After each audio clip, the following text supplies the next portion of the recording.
Okay, thank you, board members, for being here today, and Ms. Mack for also being here helping us. I want to call to order the very first for this year budget workshop, and I want to emphasize it's the first. The town staff and our town manager have gone through a lot of trouble to put together some preliminary budget numbers for us. We're going to walk through it, ask some potential questions, and then just keep moving through. So I did want to also just ask a few considerations of our board members. What I'm going to try and do this time around to keep it very organized, and just so we're not all asking the exact same question, we'll go, I'll call out and we'll go around for any additional questions for whoever is presenting. I would ask that everybody be listening to what each other is saying, not over talking them, so that we can hear what the questions are, make some notes if we want to follow up on that any further, and then also just be polite to everybody who is presenting as well. All right? Can I just ask a clarifying question? Yes. I think what you're telling us is, and if I'm wrong, you see this as an information gathering Yes. exercise, not a decision-making Yes. exercise. Exactly. And so the idea is to get as much information as we can, so then we have it for the next show, and we'll be asking questions for the next one. So And we'll on be on able and to on. provide feedback for the next one if Okay. we would like But it's some things information modified. gathering, not Yes. decision-making. Thank you. Yes. Question. Yes. So in the departmental presentations, do you want questions as we're going through? Do you want the department head to finish and then we ask questions? I prefer that they finish so that we can all digest it, and then we'll, as I said, we'll go around and just, like, for example, I don't want the same question asked of a department head by every board member. I don't think that's a good use of our time today. Well, the other thing to consider as well is that if we stop a presenter to ask a question, rather than waiting for him to finish his presentation, the question may just get answered It may. through that process. Or you lose your train of thought and backtrack. You write things down. All right, so I wasn't even very effective getting through the rules today, so we'll go from there. So again, our meeting is called to order, and I am going to request a motion to approve the agenda. So moved. Do I have a second? Second. All in favor? Aye. Okay, I am going to turn this over to Ms. Darian. Good morning, everyone. One thing I just want to add before we get started and jump into this is everyone just remember to use your microphones. There's going to be a lot of information going back and forth, and we want to make sure everything's captured and clear for when Nancy is doing the minutes. So please just make sure that your microphones are on when speaking. Thank you. Okay, I have prepared for you this morning a budget overview and economic outlook that I've shared with you all. I will walk through that at this time. The proposed budget we are presenting today has been prepared with a conservative approach to revenues and expenses, which allow us to continue to deliver high-quality services to residents and visitors alike. Expenses have been compiled by a meeting with department heads who are with us this morning, who will be presenting in our department requests throughout today.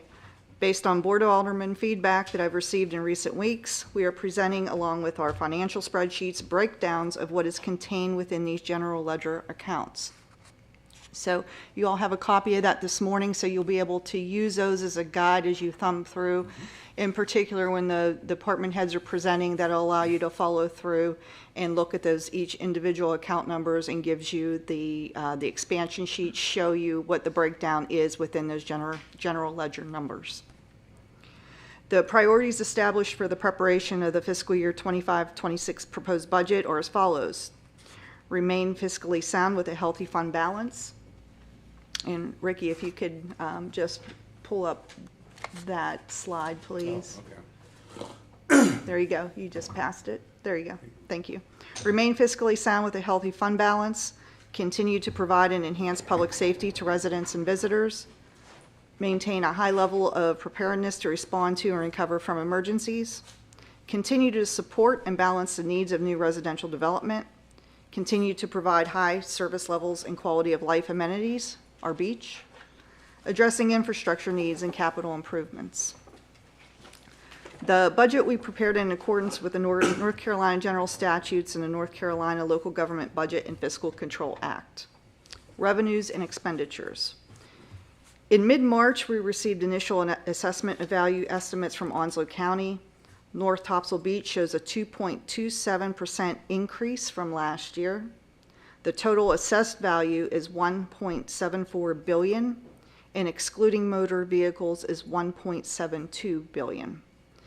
This equates to $7,403,740 in gross levy revenue at 43 cents per $100 valuation. For budgeting purposes, we use a 96% collection rate, which is equivalent to $7,107,590 levy.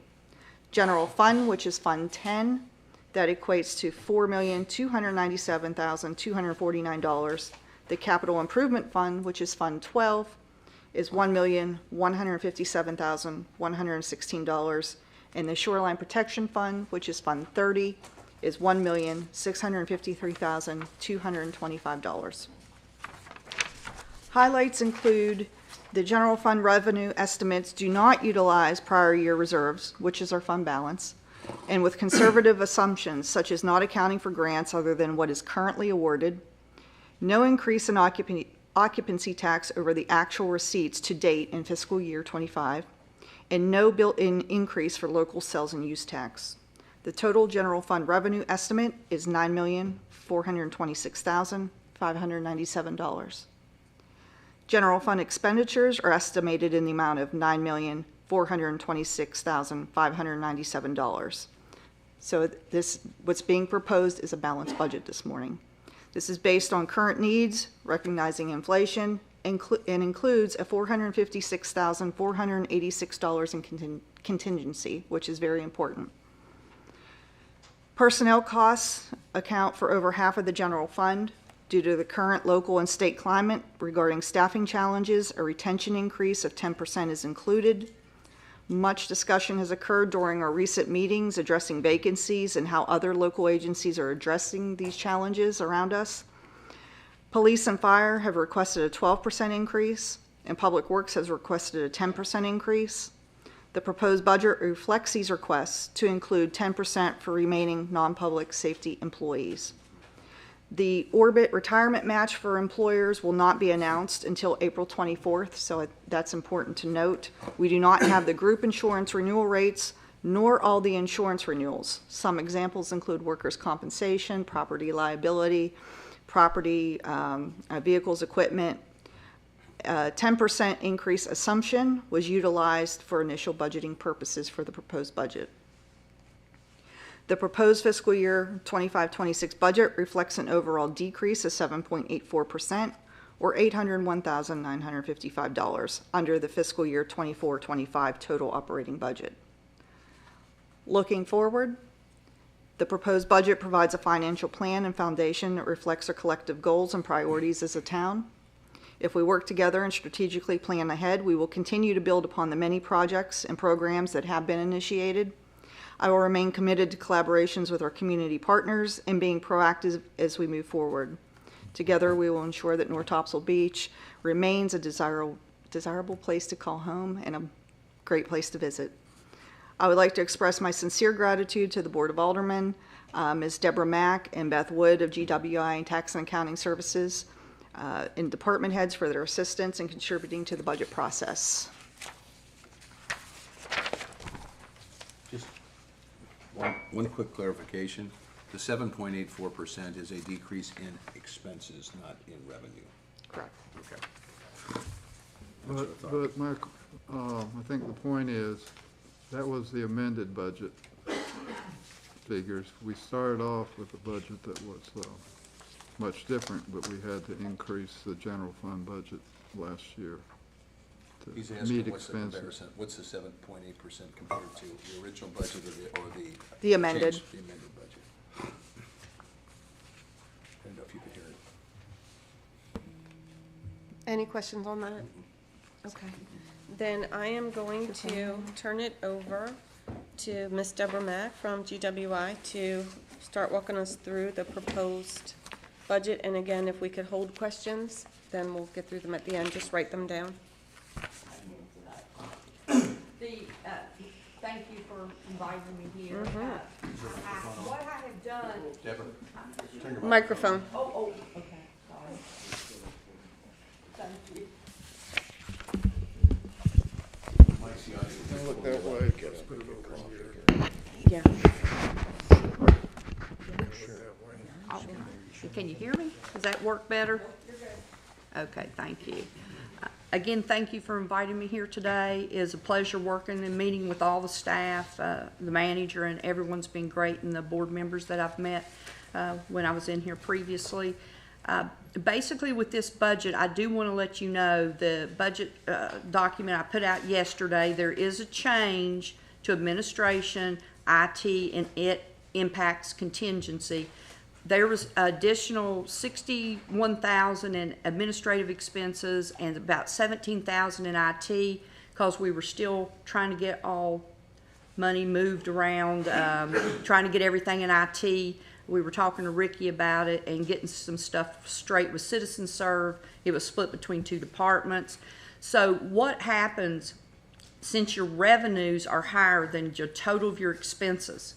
Contingency is where you're balancing your budget right now. So that those two added together was about $78,000. So contingency dropped by $78,000. So on, I don't know if they have the budget, the entire budget pulled up, or just this presentation. Ricky, do you have the PDF for the entire budget pulled up, and I can highlight? It's easier for them to see it, maybe. I can go through this first. If you want to we'll just go through the highlights right now and then Okay. pull up the spreadsheets. Okay, all right. Okay, on that, it is going to be on page, give me just a moment. It'll be on page GF1 of 88. And it's highlighted in yellow, the three that were impacted, so you could tell. So that's exactly, I didn't realize y'all all had a hard copy, so thank you. Never mind, Ricky. So basically, I wanted to let you know right off the bat, the total budget did not change. It just worked it out between those. And I wanted to highlight that first. Okay. So the slide that was up there a few minutes ago, Ricky, there's some things I just highlighted. Alice mentioned about the first 4 bullets on that, but there's a new software module I found for purchase requisitions that would greatly enhance from the department's perspective that we don't have that module right now. And right now they're typing it up in like Excel, signing it, routing it around, and if we get, and it's $2,270 to get the additional module, they can actually key it into the system.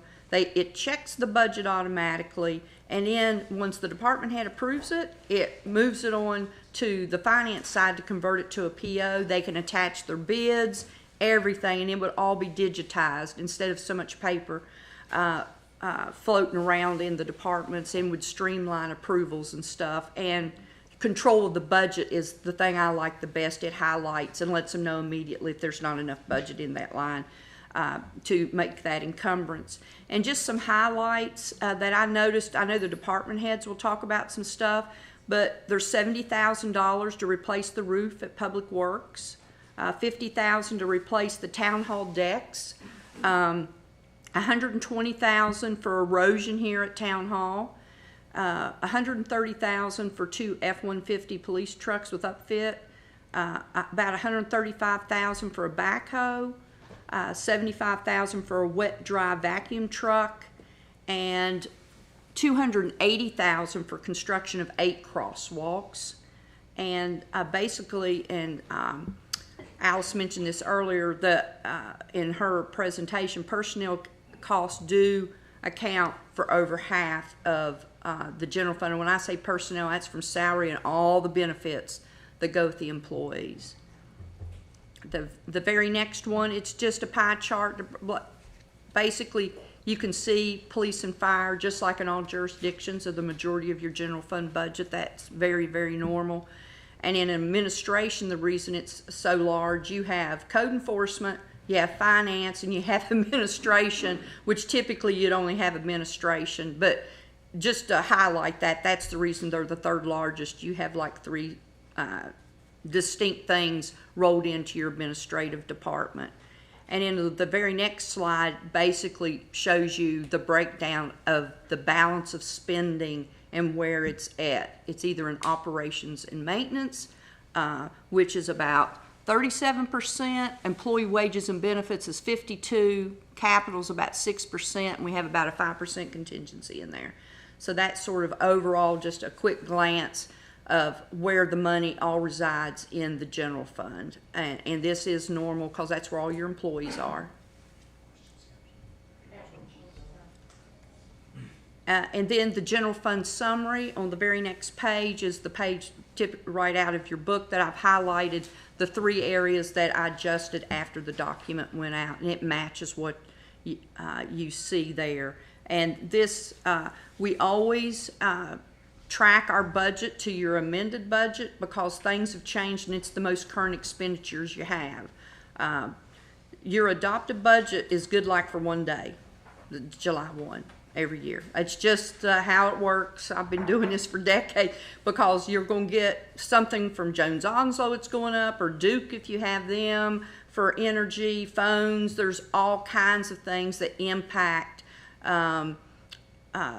your expenses. We do the best we can to project for possible growth, but some things like having to fund like we did in the current year, had to give some money over to some funds waiting on FEMA, for example. You would have never anticipated it would have taken this long to get some reimbursement. So just wanted to mention that it's real important that we keep tracking that because that general fund's been brought current to whatever your current expenditures are you're experiencing.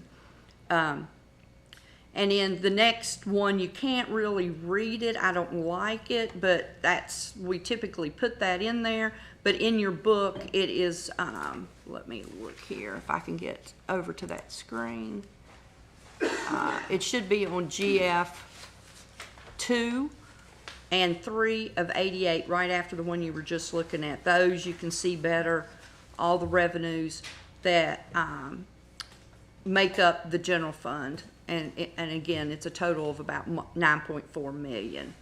And the biggest difference there, we're not appropriating any fund balance. The fund balance you did appropriate was to transfer over to the two funds that needed money waiting for FEMA.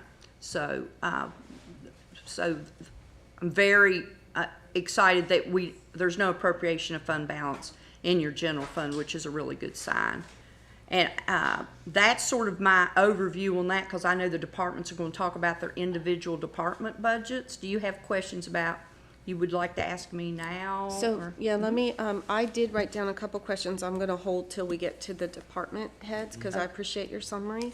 I will start, Rick, did you have a question that you wanted to ask, or is it more appropriate for the department I heads? think most of it's gonna be under department heads, because I mean, I was looking at the crosswalks and stuff. Deborah, just a real quick on when I'm looking at the expense sheets, I know the one that you highlighted, which was GF3, when you're Yes. going on there, I didn't go through in detail. We're showing from a revenue standpoint, right, that we are, we're off $800,000 on the revenue standpoint.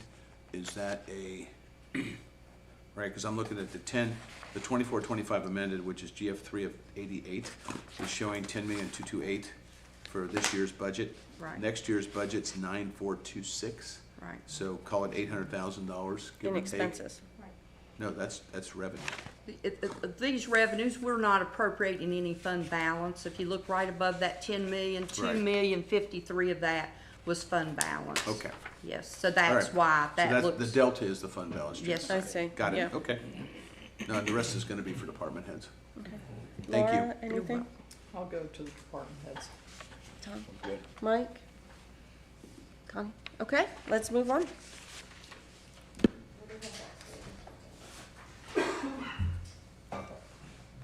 Okay, so the next item is the department head presentations on needs and requests, and we get to start with Ms. Hill for planning and zoning.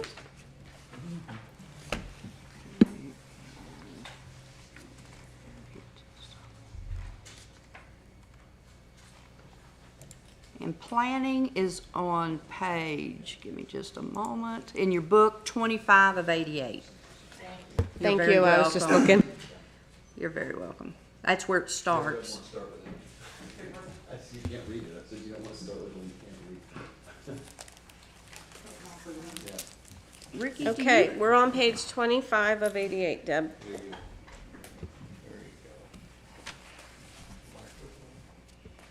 go. I think I've got the same one. Probably the biggest change is for the, Ricky, that's Ricky, not can the you right pull that one. up? Page 25 of 88? Okay, it's not in this column. No.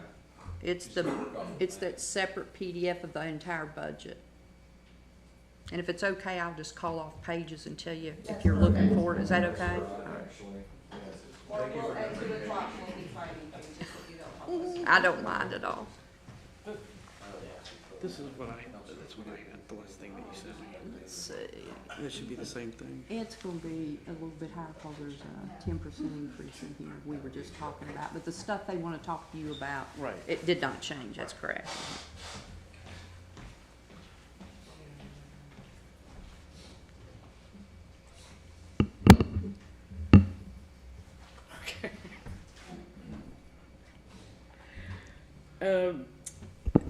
As I was saying, I think that the biggest change is the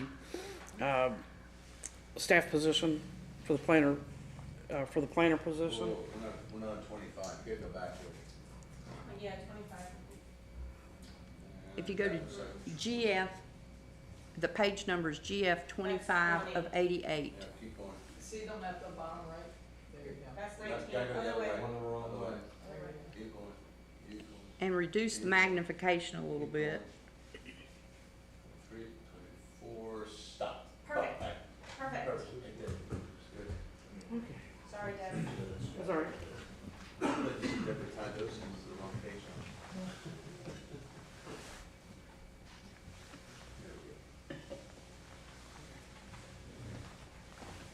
So Do you see it? I can, and basically, it's just, mine's really simple, so,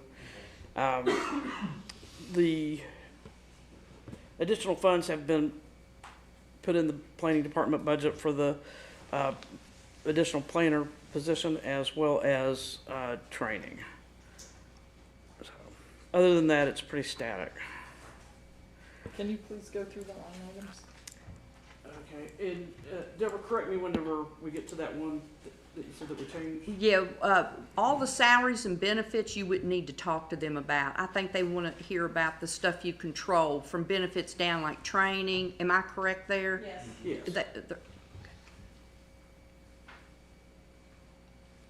So for Yeah, so example, we bumped Deb, up what the- additional training are you planning? Oh, This year? there we go. Yes, I'm sorry, I need to be looking at the manager's column, sorry.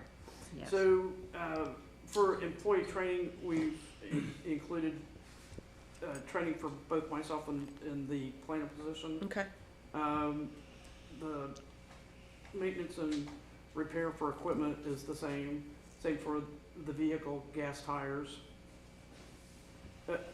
Yes, correct, sorry. And the one change is for the $6,000 for contracted services is for, Citizen Serve for the permitting software that, planning splits with inspections.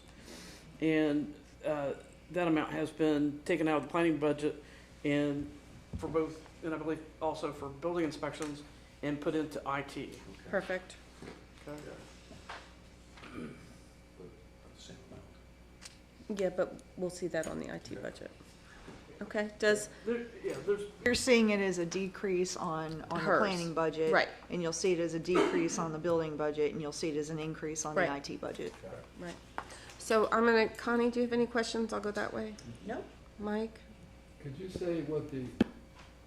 say what the employee training was again? I did not hear. I know the value, what is it, why is it more? why is it an increase for the additional planner position? For the additional staff member? Page 28, you Also- can read the details of the training, Okay. if that helps. Within the departments, as they're going through the GL accounts, you'll see we built in expansion sheets that shows you the details of what's contained in those numbers.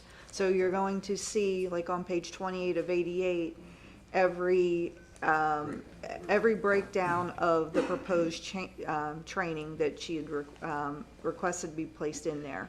So you have the 2026 National Planning Conference, North Carolina and South Carolina Planning Conference, and on down the line. And for flood and for zoning, And I appreciate that level of detail. I don't, yeah. Yes, we'll wait, Laura, I'll just finish this. Mike, are you good? Yeah, that helps a Tom? lot. Now I understand what's going on. Okay, Laura? You do. Sort of. Okay, thanks, Deb. All right, for the planning position, I see additional training. What year vehicle are you using? 2016, I think it is. Okay, and how many miles on that vehicle? Probably in like 90,000, something like that. Okay, and so for repairs, you think that's appropriate? Probably, Is that based on previous years, Deb? yes. Okay, It's a Toyota. yeah. It'll run that could be a good forever. one. It's a Toyota, and I've really hung on to it for multiple reasons, but one of the biggest one is that it's so utilitarian with that long bed. Okay, So we kind of share it with pulling things off of the beach, and certainly during, if we had to evacuate the building, that's an extra big useful vehicle that you can throw a tarp over and skedaddle, so. and so for APA purposes, is that planner position, do you consider it a planner 1, 2, 3? What are we looking at there? It'll be considered a planner one, and Okay. my intent is to start them off as a planner one, and then make the requirement that they achieve their AICP, CFM, CZO certifications within like 2 years. It'd probably take longer for AICP, probably 3, depending on what their background is. Okay, But certainly their zoning, their flood might take a couple of years. It really kind of depends on what they bring to the table. okay, so we have that as a vacant position now, correct? It's a vacant position now. It has been approved, it Right. has not been filled. All right. But and- we've increased within this budget, the amount to hire, the salary. Yes, Okay. yeah. So, all right. And Deb, do you see yourself making that hire, or Manager Darian, or are we using the firm to help recruit for that? Right now, the firm is not under contract to do that. Okay. So, once we get everything finalized with the position, we will look to see where we're at with the firm. If it makes sense to, and it's cost effective to move it over to them, we will do so. If not, if it's quicker for us to move forward with it, we will do so in-house. Okay. And Deb, I think with the increased salary, that might be of great benefit in being able to advertise it in-house. Okay. You may know that there's a planner listserv that the UNC School of Government has. Right. There's also the North Carolina League of Municipalities. There's a number of other, like, if a planner was looking for a job, Right. I'm not, but say if I Yes. was, there's places that planners go to look. to see what municipal planning positions are open. And APA has a list as well, right? APA certainly has a list as well. Okay, so we have those venues to post on. That's Okay. right. Both the NCAPA and the National APA, and that would be great for broadening it outside Right. of the state for anyone that was looking to move down here. Okay, So, all right. Okay, I think we're good. Thank you, I Deb. was gonna ask if whether the salary was gonna be enough to attract people, and I think Deb just answered my question. Yeah, you weren't going for your thing, so I figured you were Nope, already that good. was, my question was Debbie. the market, She feels better about the number right now. yes, the market has, I want to say surprisingly, the market has really increased both for building inspections, and it is not unusual for a building inspector to command a salary of $120,000 a year. Right.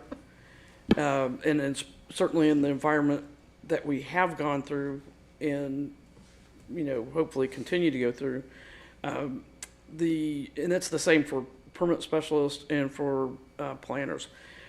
Private sector planners command a salary of $120 an hour in the private sector. So that's where, when you have the demand for development, you have the demand for those that do the process. So. Thank you. Yes, ma'am. Okay, thank you, Deb. Moving on is building inspections, and Alice, I know we're. Yes. Is that you? Yes, it is. So as you know, we currently have a vacancy Well, for the can we- building what- inspector. yeah, what page? 30 to 88. I'm We're getting there. challenged with pages, sorry. As I was saying that we currently have a vacancy in the building inspector's position. So I will just be briefly going through this budget, and you can start on page 30 of 88. And Ricky, do you have that pulled up? Okay, there you go. Okay, so you can see what I have provided some increases for is mainly consists of, for the increase based on salary retention and the increase for the code inspector's position to allow a buffer there for once the headhunter goes out for that. They're still reviewing that band. So I've added in there a percentage increase so that we have it captured in here in case they recommend any changes. So that can be adjusted as we go through the process.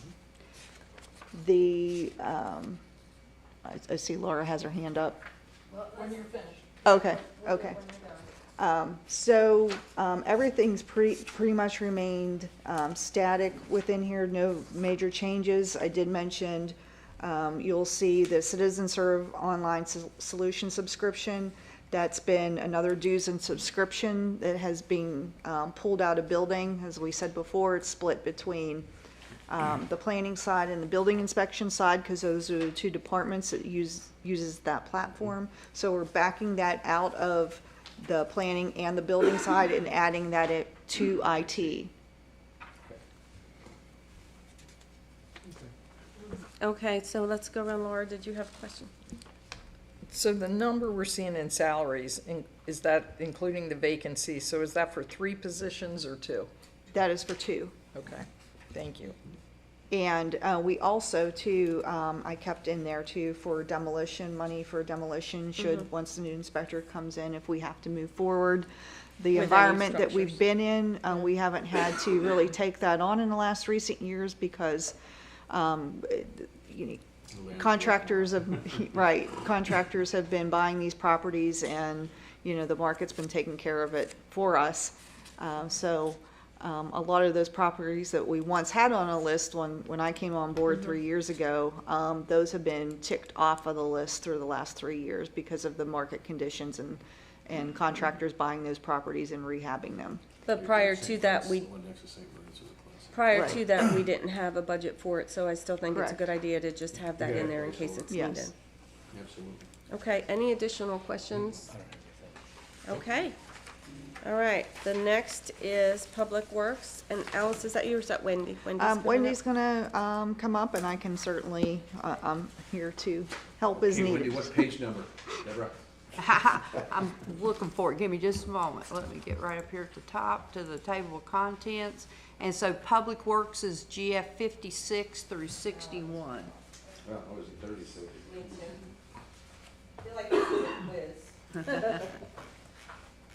There we go. Okay, Wendy. Lots of pages and lots of numbers. Ricky, can you get down to page 56, please? Thank you.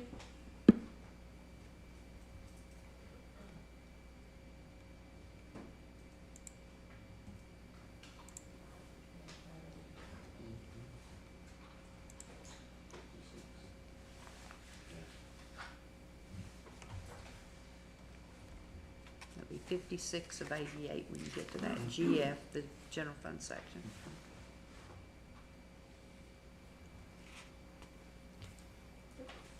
Okay, so I can skip over the employee part of it, you said, or do you want me to give a, okay. Our numbers are gonna be pretty similar to last year's budget.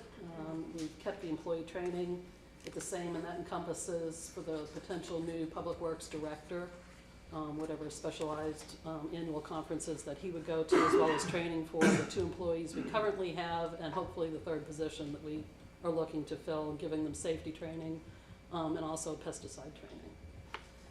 The biggest change is really, we increased our maintain and repair vehicle account expenditures because we do maintain and repair all of the fleet vehicles except for the fire engines, which have separate contracts to the fire department. And I think previous budget numbers hadn't accounted for the volume of vehicles that we in fact do all the basic maintenance on. That includes oil changes, brakes, tires, although the police department has their own tire account because of the volume of tires they go through. So we had to adjust that up a little bit because we found that we hadn't allocated enough in the prior budget to do all the repairs. So that was one of the increases.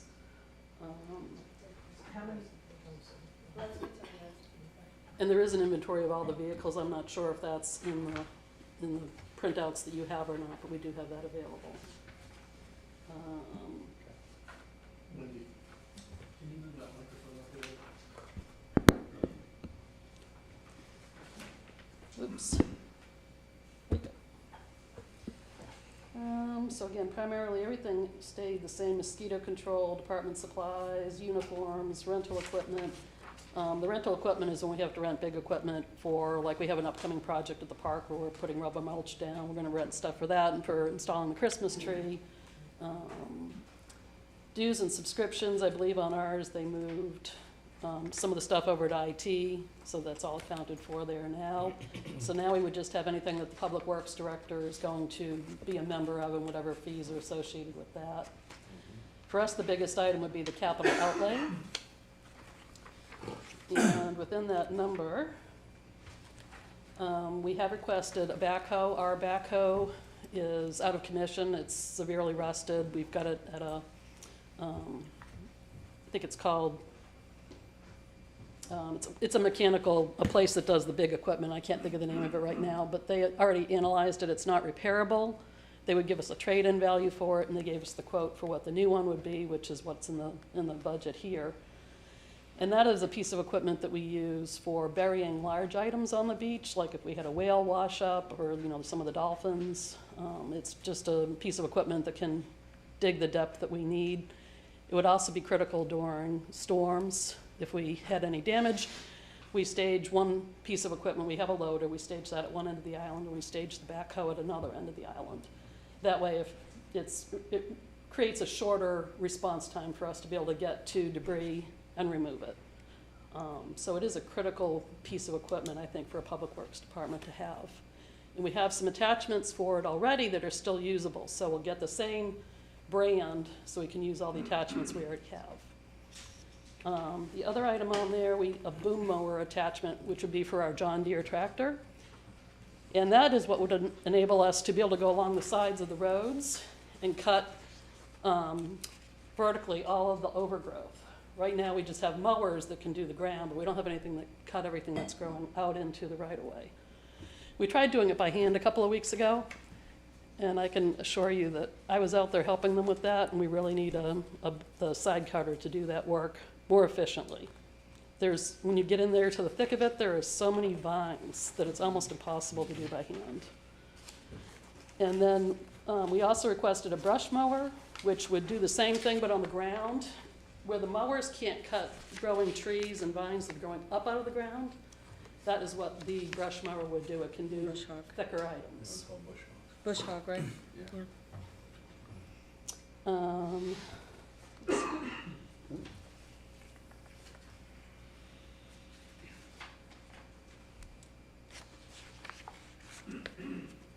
And I know that it was mentioned, I'm not seeing it on here, but the request for the wet-dry truck. If I'm not misunderstanding it, that is also something that would be Powell bill eligible for reimbursement. I believe that's in the That's on streets. page 63. That's Is that under a different budget? Okay, and disregard that on this budget. 63 of 88. All right, so Wendy, are you ready for a couple questions on this page? Yes. Before we Go ahead, no, go ahead. No, no, go ahead. I'm jumping ahead a little bit. Go ahead. So, the first question is, I believe a simple one, for vehicle maintenance and repair. I think, Wendy, you had mentioned that for vehicle maintenance and repair, this covers everybody except fire and police tires. But Deb has some money in her budget for vehicle repair. Each, excuse me, each department has a separate vehicle and repair account, and that is for items that we can't repair, that it has to go to Shepherd's or somewhere Okay. else, like body Okay. work or transmission issues, HVAC issues, things that we're not equipped for, because we only can do basic maintenance with Okay. the equipment we have. And then my next item is on mosquito control. I thought we as a board discussed this a few months back last summer, that we were not as a town spraying for mosquitoes. So I'm wondering if On that's private property. on private property, so we're Yes. still handling like the Yes. town So park. when you, when we get a Okay. request, whether it's in the right of way or, as an example, Ocean City will request before the festival that we Okay. spray. So, but I see the expense going down, like, Well, because we're not going on private property any longer. So is, but have we gotten quotes for this year to back that number up that we're asking for? Quotes for the chemicals, Or, yeah, so The like, service. have we said how much is it gonna be for doing, before the jazz festival? well, I'm assuming this is based on what we spent last year. I don't know that, that's why. Well, that was my question. What Yeah. did we spend? Actual, What was the actual expenditure for current year? Just as a placeholder, I get mosquito service, I'm See- paying half of the $2,000 just to do my house. that's what Yeah. it just. it was goes down. $3,000 was, in the current year budget, and the request was for 2,000. Right. So they're And asking so how I much think have we're we just spent. asking if 2,000 is sufficient for what we're doing. Right. And what I'm asking is, what did we use? Yeah, what did we Looking it actually up. spend Same last question. year? Yeah. Same question, different. Mm-hmm. Pull another. As of the And budget, we can always take that as a follow-up. Just We're follow as a just, follow-up. yeah. Yeah, Well- it's a placeholder, so that's fine. yeah. as of April 9th, it's only Deborah, showing can- $200 used. Yeah. Thank Okay. you. I was going to the report, sorry. So, but did we spray that last year for the jazz festival, and that was 200? When they request, we do. We don't I can't tell you automatically if they did request it last year or not. So I the believe they bottom line did. is you guys are comfortable with the 2,000 Yes, right now? that's what was requested. Okay. Based on historical use, Yeah. correct? And the training part of that is already included in the training part, because in order to have the license for pesticide application, we have to have employees that have the pesticide application certification. And then my next question is on contracted services. So we don't have anything there right now. Do we need anything there? I don't know if that was a transfer to IT. That was the iWorks, Correct. and I'm not sure what else that got Oh, that's transferred all over just to That IT was IT. stuff. for IT adjustment. Okay, I didn't know if it was for any, but like you had to hire out for town park and some other stuff last year, I thought, Alice. So that would be some, okay. All right, and you already went through the capital outlay. So does anybody else have any questions right now for Wendy? All right, Laura, go ahead. So for the, I want to go back to salaries. I'm seeing a decrease in salary there. Do we think we are covered for how many employees and hiring a new public works director? We decreased staff over this fiscal year. If you recall, we eliminated one position because I moved over into contracted services. A contractor has now been retained to do all of the landscaping maintenance at Town Hall and at Richard Peters Park, because it was more cost-effective to do so. Okay. And then we do have we have two current employees and one vacant position. And then obviously looking for the public, the director position is still, Okay, and for our hourly employees, what's the average hourly rate we're paying for hourly workers? between $17 and $18. And we're getting people? We've had very few applications for the vacant position. And if you look at other towns and cities in the area, the rates in some are slightly higher, I do think we probably need to, just like with everything across the board, need to look at, pay rates in general, just like it increased for planners and any, department heads, Again, a 10% increase was Yeah. included. But that was included for all positions, correct, in this department? There's a Correct. retention amount. Right, and I want to look more individually at the positions. So what we're supposed to do at this meeting is take note, Laura, Yep. that we would like that as a follow-up. So I'll make a list of follow-ups that we can just go through at the end and make sure we didn't miss anything. Yeah, what So I- your specific request is to take a look at the open positions in Public Works? Right, but in each department, I don't want us to look at blanket increases. I want us to look at individual positions, because many times the labor positions get overlooked. And I want to look at individual positions, not just a blanket increase for all positions. Well, I understand that, but we're not Okay. going to go through individual employees Not or today. anything. But we at these work sessions will not go through individual employees No, either. Okay. I'm not Yeah, looking to that's do that. way I'm outside looking- the board's No, I'm purview. looking We for don't the do that. classification of the position. Okay. So if the position is like laborer one, what classification, that classification of position and the amount we're paying.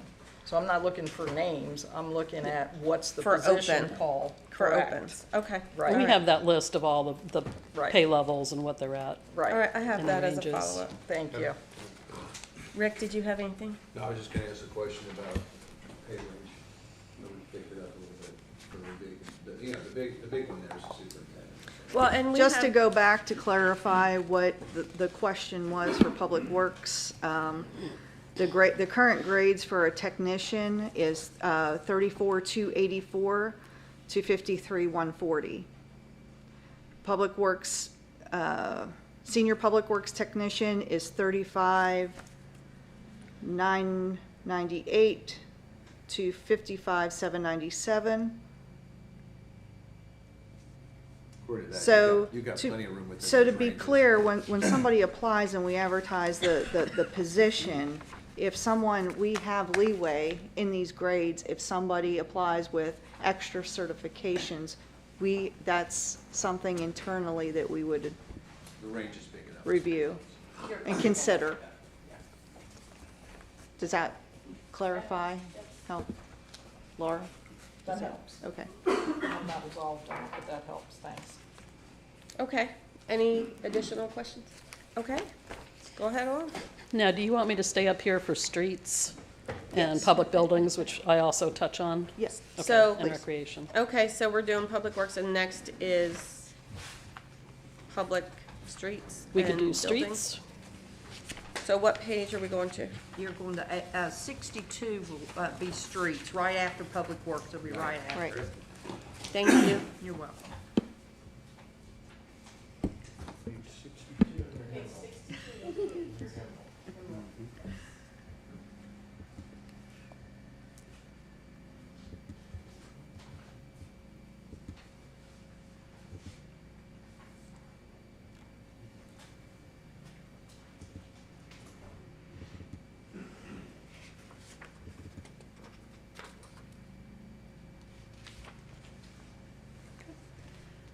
Again, on this budget, the numbers are pretty much remaining consistent.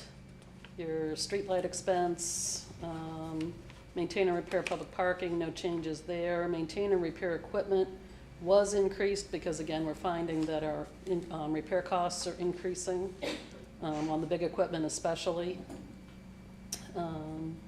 Departmental supplies actually got reduced on that. The biggest change is gonna be the striping, and that all comes into the crosswalks. Yes. And those additional crosswalks. And, this is where I've put a placeholder in here based on discussions from the board throughout the year about wanting to do additional crosswalks. So this is something that we'll need your guidance and feedback on how you want to move forward. We did the initial one that's been completed at Villa Capriani so that you can see how it works. And if you want to move forward with any others. So for budgetary purposes, we included 8 of these. Okay. which is $35,000 each for a total of $280,000. So the question to the board right now is, how do you want to move forward on crosswalk installations? Because we've been receiving many, many requests.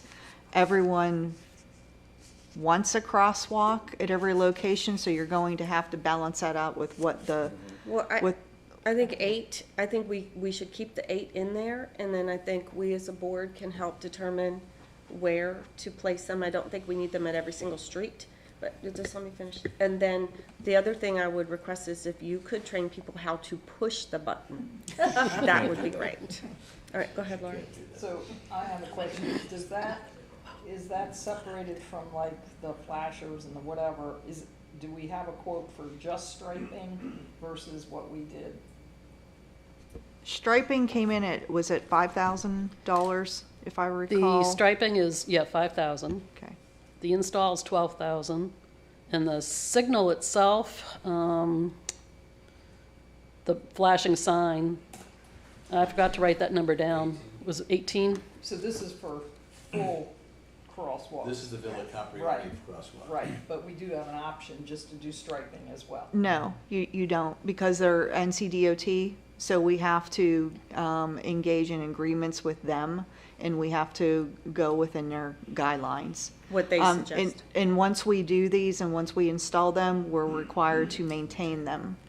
So we can't just install striping and maintain that. They can, we can. Yeah. If they determine it doesn't need the flashing light, then they make that recommendation to us. Okay. But I think, remember, the intent of today's meeting is Right. just to have something here that we can work Right, with. the 5K is helpful. Okay, Rick? Yeah, just real quick, if you recall, when Stoney from DOT was here, he actually said the more they get ignored, right? And so I think it's something, I don't have any problem having it as a placeholder. I guess my question would be, and maybe Deborah can answer this for us, if we put this in a contingency, I don't want to put this as a project, Deborah, because I think if we put it in as a project, then we got to track it as a separate project. So I'm assuming we should just put this within that fund as a contingency amount or something like that, because as it's been explained to me, if we have something designated as a project, for example, crosswalks, then you're gonna have to track it as a separate fund, I correct? thought what she explained to us yesterday was we're allowed to have it in the budget, and then once it becomes an actual project, then Right, but depending that's what on I'm the saying. amount, it would get pulled out. Right, what I'm into the saying though budget. is if you have to track, if this thing becomes, I do not see DOT allowing us to put 8 crosswalks in. But I think that just is a follow-up, just be aware of that. I have no problem as a placeholder, but, you know, the maintenance of this stuff and everything we gotta look at too, so. So Deborah, what he's referring to is, we were about fund accounting, so having, for example, use the fire station, it's easy. Having that in its own account, we can specifically track the fire station, what's happening with that. Is there a dollar figure where those things would make sense to be pulled out into their own separate funds? Basically, the rule of thumb is if it's going to go beyond a current fiscal year, like if you Okay. build all crosswalks this year, let's say if you could do it, then you would leave it in your regular annual operating budget where Okay, we that have it helps. right now. But as soon as it's going to go on and cross over. The problem by not moving it into a multi-year fund is you lose all the history of how much you spent, because an annual budget is gone. You start over each July. There is no way to, without manually tracking it somewhere, how much had we spent in the past 3 years or whatever. That makes So- a lot of So sense. that's the purpose of having, and I think you talked about like Fund 12 and 30, making them more like a reserve fund. Yes. Because right now they're annual. Yep. I don't know if the board has realized it, but both those funds are annual, so they're wiping out all the money you're marking for reserves or dumping into fund balance, and then you're coming up with a new amount, so it's all getting commingled down here in fund balance, so. And what we had talked about was, getting through this today and having some of that be a recommendation that comes back to the board, what Okay. should be a multi-year. Okay. And I guess I'm coming at this a little bit differently. What I'm saying is something to look at as we go forward with the budget is I would be more comfortable with putting $280,000 in the overall town contingency than putting contingency within a specific department. I see what you're saying. Right, Well, that you way know, we I have like the it when it goes in flexi- contingency. Right, well, no, but also that gives us the flexibility to move it in different places without having to do have budgeted adjustments. So, Okay. so the follow-up on this one is for the crosswalks. Is it appropriate to be here or to be in contingency? I think that, given the history down at the Villa Capriani, it's gonna take over a year to do this, Yeah. to your point. Oh, yeah. And to your point, Rick, I agree that I don't think the DOT is gonna allow us to put 8 No. deluxe push-button lighted signs. You know, they may allow some striping, a combination of the two. So that may drive where that money goes. That's just, Agreed. So for right now, is the board comfortable leaving it where it's at, knowing what it's for? I'm comfortable with the amount, with a decision to be made as to where it sits. Correct. That's, Okay. right, so I'm fine with the I amount. concur. I'm just saying, my feeling is I would rather have it in the overall contingency fund. That's something just to look at. Okay, I got it. Anything else on this account? This is where the capital outlay item was for the wet dry vacuum truck that I mentioned earlier, so that was the $75,000 that, again, should be covered by Powell bill funds. And that's not it's different than the street sweeper that we have now? Yes? You want to describe it? Yes, it's something that could, picks up whether it's water. So if we have flooding, for an example, down in certain areas, we would be able to extract that water, vacuum it up, as opposed to pumping it on site and trying to figure out where to properly dispose of it. So it's like a wet dry vac on wheels? Yeah. Yes. Whereas the sweeper Cool. just pushes it to the side of wherever the sweeper is. Okay, anything else? Connie, Mike, Tom, Laura, Rick, we're all good? Okay. Let's see, now we have,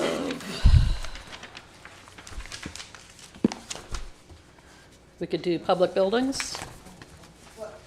That would be 36 through 44, but GF 36 is where it'll start. Laura, what was your question? When we're talking signs there, the increase, which signs are we talking about? This would be any of our street signs. The posts for them are $50 each. We just ordered some, but, you know, the expense of the signs. And I'm not sure, did you have included in that one for the new town signs? No, we've also, we've allowed increases in this line item too, because we added signage down at the north end, specifically on the beach area, the inlet area, just, you know, notifying people of the danger of the inlet. Those signs, though, with where they are placed, they're prone to being, you know, if we get a storm, they're gone. So we have to replace them frequently, but it's needed in that area.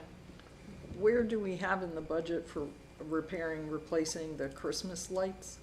'Cause That is That has, under it's in its own It's in its own recreation, I Okay. believe. line Thank you. item, which is, That would be down in recreation. Okay, yeah, right, we well, haven't got that No, far it's Yeah, yet. let's, thank you. in there. Okay. okay, so we are now, Make sure we- we're on page 36 of 88, which is public buildings.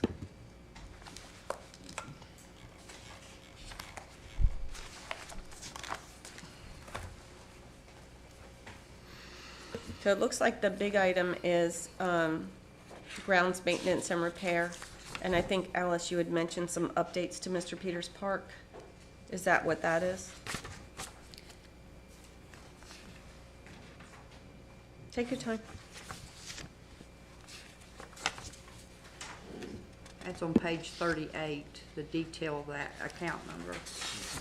Thank you. You're welcome.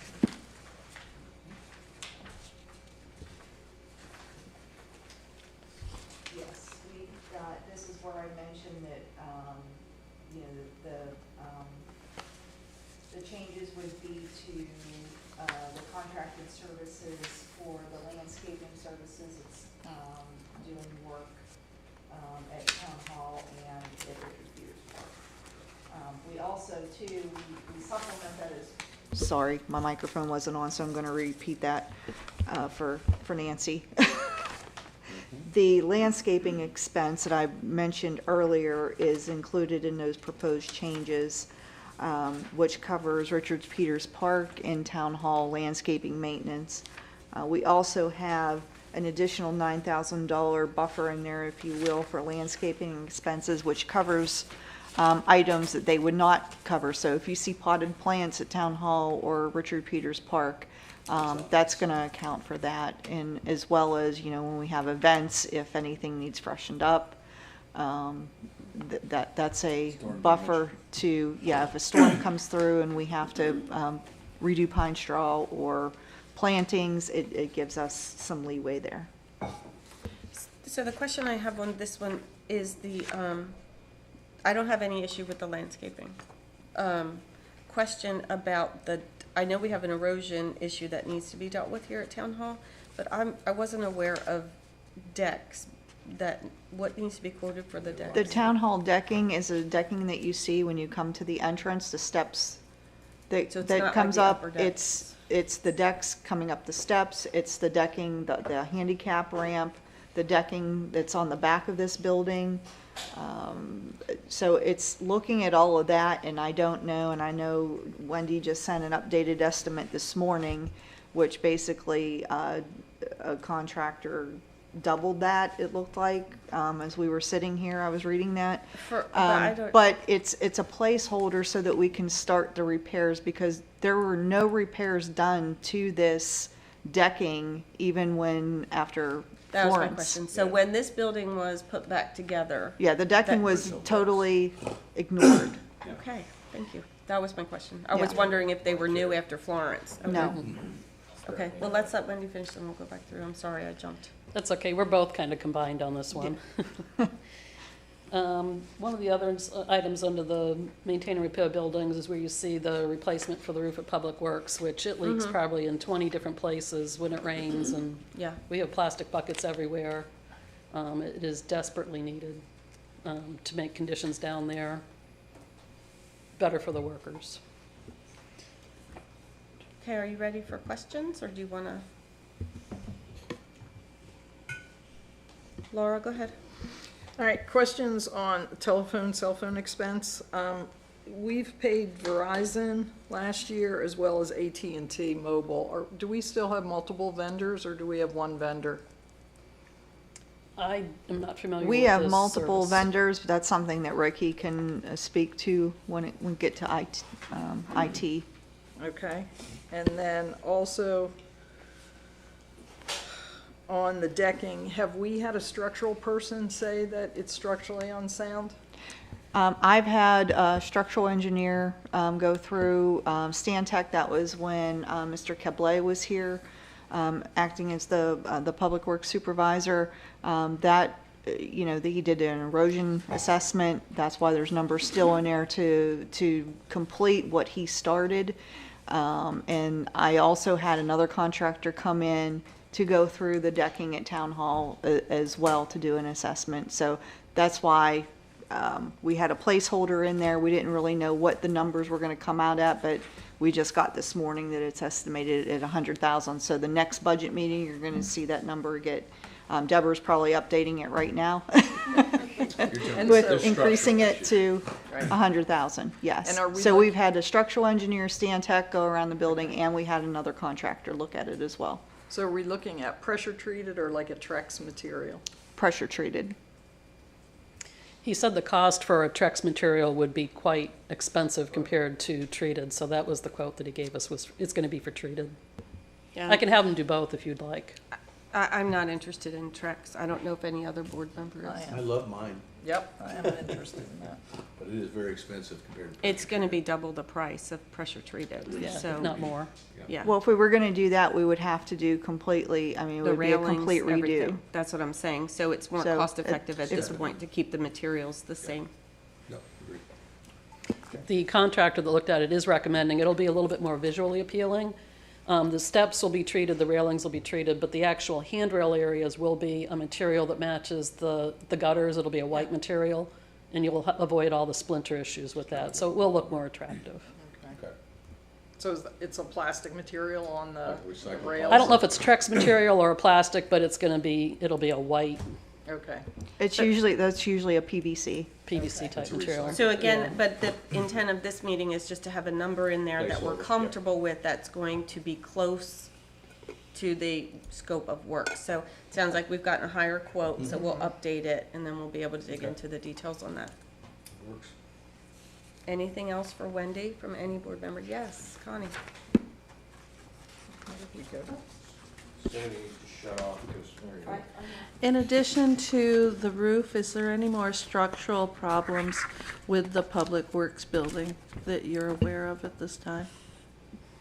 The building, we've had slated in out years, we looked at that. Public Works is the next building that will need a complete redo. So once we get through the fire station, we'll be having more discussions on that, because that would be the next facility that gets completely rebuilt. Thank you. But the roof is, it's needed in the meantime, because we don't see, I do not see this coming to fruition within the next 2 years. So this is more of an outlook of probably 3 or 4 years down the road. All right, thank you, because I realized that building, Yeah. that's the building, if I'm not mistaken, that was after the town hall, which was located on the same site, was wiped out by the hurricanes in 1996. That building was built to replace. That's it.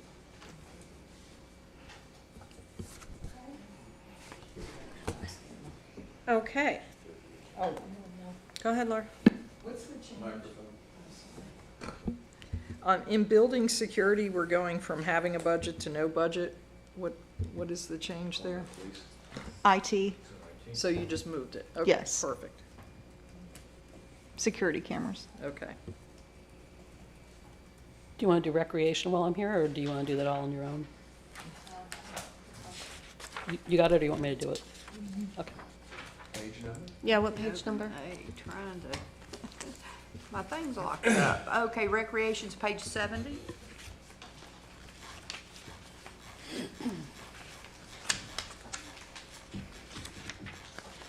You're very welcome.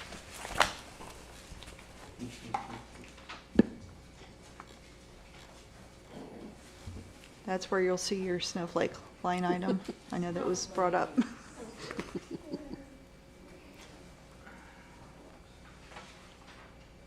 And I'm gonna have to look at the screen, because I don't actually have this printout. See if my eyes can see that far. So the snowflake increase is due to the fact, I actually experienced this year, the cost of having to string them and the lights, and you have to buy the cord and the lights are separate, and then also to have them powder coated because our elements rust them out. We have about 12 of them right now waiting to be powder coated. So those costs are why we increased it, because we did go over our budget this year, so we had to adjust so that we can do the same thing next year. So that's going to be a pretty accurate representation of the cost of the snowflakes. And we also budget for so many new ones per year as well, so that we don't get in a situation where we have a major expense where we have to replace all of them at one time. You're rotating them. Yes. And they cost about $1,000 to buy them new. And on page 72 has the detail of how we're able to make an estimate for the snowflakes. And it addresses the stuff that she's talking about, like powder Yep, coating all- and stuff like that. Powder coating, perfect. And I think Manager Darian already discussed the park landscaping, the costs associated with that. And then we also do plantings there, and the planters at the picnic shelters and the gazebo.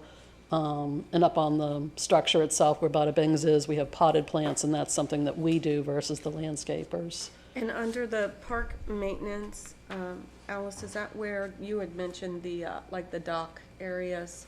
I thought we were waiting till the end. Well, I mean, it's short. I was kind of there. No, I thought she was gonna go. Oh, I after she see got it done, I was now. gonna ask her about dock. I see it, boardwalk dock maintenance. boardwalk Yeah. maintenance. I got it, sorry. And park maintenance could also cover any work we do in the playground, which we're doing some work now in this budget year, but that could also be future changes or additions to the playground. In this budget too, we also have this, holds the special events. So you have the Christmas tree lighting. You know, the assumption is that the board wants to continue having these events. So we have estimated $5,000 for the tree lighting, and then Halloween, which I struggle to say every year. We have 1,500, but I'll, you know, again, this is a sponsored event, so I will continue to, you know, make sure that it's sponsored. So that is included on the revenue side as well. So it's a wash. That was so much fun last year. I mean, it was. I had a blast. Yeah, and this would be, you know, and this, you know, and if the board has any other interests or any other events that you want to pursue. I was just curious on why the decrease, and also if, for other special events that you have put on for the contractors or for the hurricane preparedness, if we needed to budget any money for any of that. Yeah, no, that's something I'll continue to do, just part of a yearly program, but there's no expense associated with that. That's held in conjunction with our partners, Onslow County and the Weather Service. On 10/6/2019, the dock boardwalk maintenance and repair, is there a detail of that, how that's broken down? No, I don't have it. That is a placeholder. That is another major, that is going to be the next major project at Richard Peters Park. The 2 years, I believe it's 2 years now. We've redone the facilities, the restroom facilities. That's been completely rehabbed and redone. The stairwell and the handicap ramps have been redone. So the next phase, if you will, in Richard Peters Park is addressing the deficiencies on the docks and the pier. And I don't think It's they've been something. touched in many, Right. many And years. this is something that I've had Stan Tech look at as well this past year. So this is a placeholder. We were also looking at some grants at one point to potentially cover this expense. But I did not include any of that on the revenue side because, like I mentioned before, anything grant-wise that we would get, you know, it's like Alderman Grant says, it's gravy. So for actuals to date in that, what, out of the Yeah, there two- hasn't been no significant repairs expended this fiscal year on those boardwalks. So to Rick's point on our other, you know, contingency, please, should this 200 be there as well, Rick? Yeah, I was gonna, Because this is another big placeholder that probably needs to be somewhere else. I got it as a follow-up. okay, Okay. That was it. Just a couple of quick questions. Yes, sir. right. So, and this is actually directed to you, that, you know, having looked at my neighbor just replacing his for the same reason, I mean, he said everything is rotted out.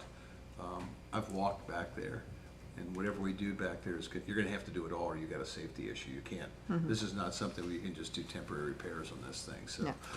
I don't have any problem with sitting it, we talked about it in a separate fund, but I think clearly the way that you've been able to clean up the park, people do use that dock, and people do, you know, they like to go crabbing or fishing or whatever off it, but, you know, at some point, it's gonna become a safety issue. So I think whatever we do, it's gonna cost some real money to get it done, but Yep. And that might be- Peters Park looks so much better than it did a couple of years ago that we need to continue to maintain that, so. But this might be a multi-year. Yes. I'm going to Yes. agree with what Very well. Rick has to say.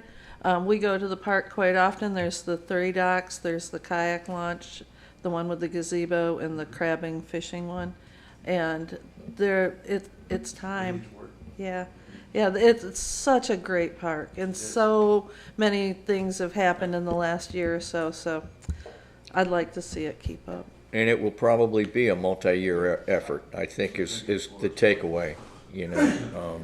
So what I have it on my follow-up list as just where to put the Like where expense. funded. Yeah, location of it, okay. Any additional questions on? Okay. You can just get up and, you know, We could just have a short break. Seventh inning stretch. Come on. okay, anything else for Wendy before she gets to sit down? No? Thank you, Wendy. And it has been requested that we take a 5-minute break. Seventh inning stretch.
Our feet to the fire now? We've got our fire chief up here, so what page are we going to?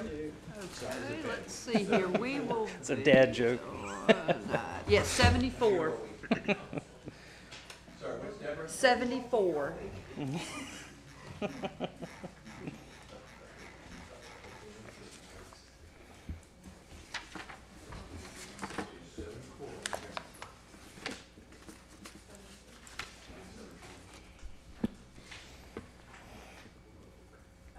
Chad, if you could just kind of take us through the line items you want to hit, and then we'll see if anybody has questions. All right, so we'll start off with the training. Is that what I understand? We're going to skip to the, okay. All right. So we'll start off with training. This year, so far, our guys have completed 8,652 hours of training. So you'll see a little small increase in training because this year we're going to try to step that training up to get them credentialed, which is a national certification. So we're trying to take that next step in professionalism and their education. So that's why you see the increase in our training line item. Maintenance and repair of equipment obviously has gone up. Let me get to it. That's page 77 in the detail, if you want to see that. We have some aging equipment, our combi tools, Hearst tools, stuff like that, our extrication tools. So the maintenance and seals and all that stuff is going to have to be replaced. Our hydraulic pump for that equipment is going to have to be replaced. Hydro testing for our bottles has had an increase, and flow testing for our air packs. All that has increased, as we all know. There's no shortage of increases happening right now.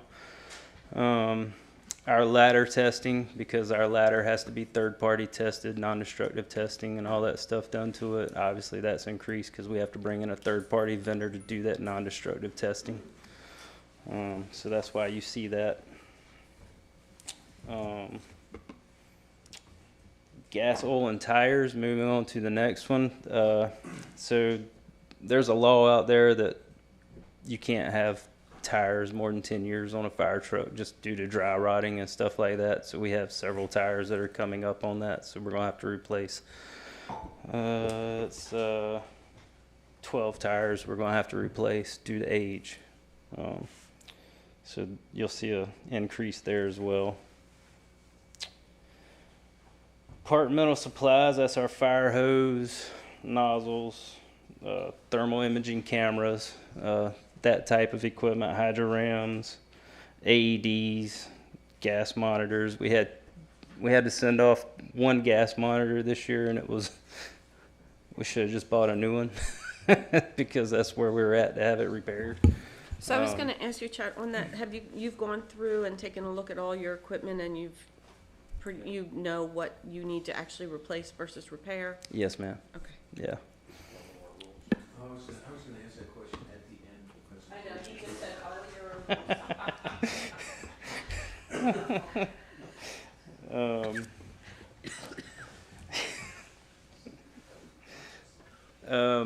and like I said, our hydroram that, then you go to uniforms. Normally when you're speaking to these vendors, they can give you, like, we're expecting a 5 to 8% increase. Speaking to them this year, they're like, we don't know what to tell you because of the tariffs. So we're trying to compensate, so we can keep the same level of replacement every year. But, getting an actual cost from a vendor right now is tough because they don't know, trying to project out till July. So, we had a little buffer in there for our turnout gear, not the t-shirts, shirts, and stuff like that. It's more for the turnout gear side of it than it was the uniform stuff. And dues and subscriptions, obviously our reporting software increased this year. And then the rest of our dues are that NCIAA, that's for 4 people. We're trying to get 4 people certified as fire investigators this year. So that's what you'll see that's why you see that in there. And then miscellaneous, that's so if we have a big event, we can order lunch and have it brought out, like a a rescue situation or a fire. That's what we keep that for. And then, there's one more, the jet ski at the bottom. We requested a jet ski to add on this year. Is that gonna be in capital projects or capital outlay? It's in capital outlay right now, your But it's in- 69074 account, it's on page 79, the jet ski and the trailer. I Yes. think you had to have with, Yes. they're in that, capital outlay account right now. So we requested $22,000, $20,000 for a jet ski, $2,000 for a trailer. Our goal this year is to have more beach presence for responses. So as y'all know, we keep one up north for the inlet and we direct rescue there. And the goal of this one will to be have it down here more south on the beach staged on especially holiday weekends. So when the guys respond, they know there's already a piece of equipment out there to assist them. Yeah, So, I love that. and then that's it in a nutshell. Okay, then I'm gonna go around with questions, so we'll start with Rick. Just real quick, and I missed something on the capital outlay. Deborah, is that just moving? We went from 160 down to 22? Oh, the 160, the majority of that, there's notes on the bottom of page 75. In the current year, they have not installed the cascade system yet. Got it. And so Okay. we're gonna move it to the Fire Station 2 capital project. There'll be an ordinance coming before you, correct? Okay. Isn't that where the Correct. cascade's going? Yes. So he couldn't It's a timing install issue. it because, right. So we're gonna move it to the project where it makes sense anyway. There's about 4 or 5 other items spread out in the current year. We're gonna grab them out of everyone's individual budgets and move them and get them over in that capital project. Thank you. And then just a question that's kind of budget related. Given with that, we got the 90-day pause and the tariffs and stuff, is there any benefit to us going ahead and buying stuff this year, like uniforms and stuff like that, if we have it within the budget? That's just something for you to think about, is whether we could, you know, you're telling me they don't know what the cost is gonna be next year, but if you bought them today, what's the cost? I'm just throwing that out as an option if we've got the cash, so. I think that would be a general comment for everything. Right, We actually had that conversation when we were doing the budget, and where we're at with budget is we're going to try to buy a couple of the smaller items to go ahead and get this year, correct? Yes, so the fire investigator training, how much is that per person? It's $150 per person to become a member of the North Carolina chapter. And then they have to go to a FIT class, which is a fire investigator technician class, which is usually hosted by a community college. And they're sporadic where they hold them in the state. I know the one here just got canceled because of all the fires out in the western part of the state. So, I mean, room and board, it's a 2-week class, and then they have to go to Myrtle Beach to get certified for a different certification in October. So, just off the top of my head, between $1,800 and $2,000. Okay. And do we ask, just, and this is something, Manager Darian, I just wondered, do we ever ask for training reimbursement should somebody leave right after we give them that certification? Or this isn't, okay. Is there a tag? Is there a tag for that? So I just don't want us to be training folks just so they can get new certs and then leave us. Okay.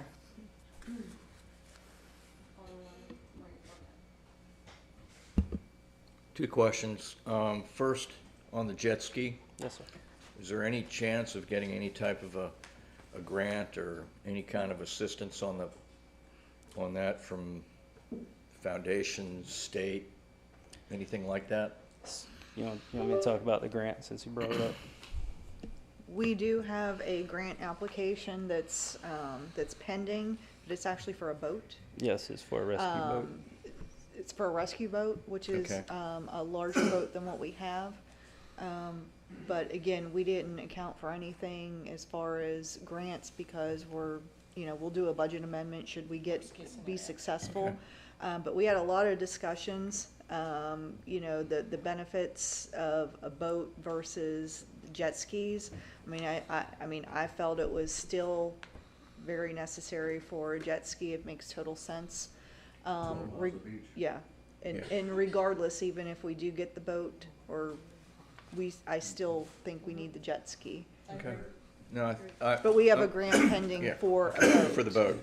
Okay, I'm in total agreement. The question was specifically, you know, And- if there was anything we could do to try to defray the cost of the jet ski, and I have one more before. And like the grant, last year, we weren't even able to put in for watercraft. So when it opened up this year for watercraft, you know, do you want the $300,000 expense or the 20,000? Yeah. You know, so, Okay, Tom, you have one more? Yeah, and one more, 10-690-73, the communications equipment line went up from 6,000 to 9,200. Can you kind of give us some?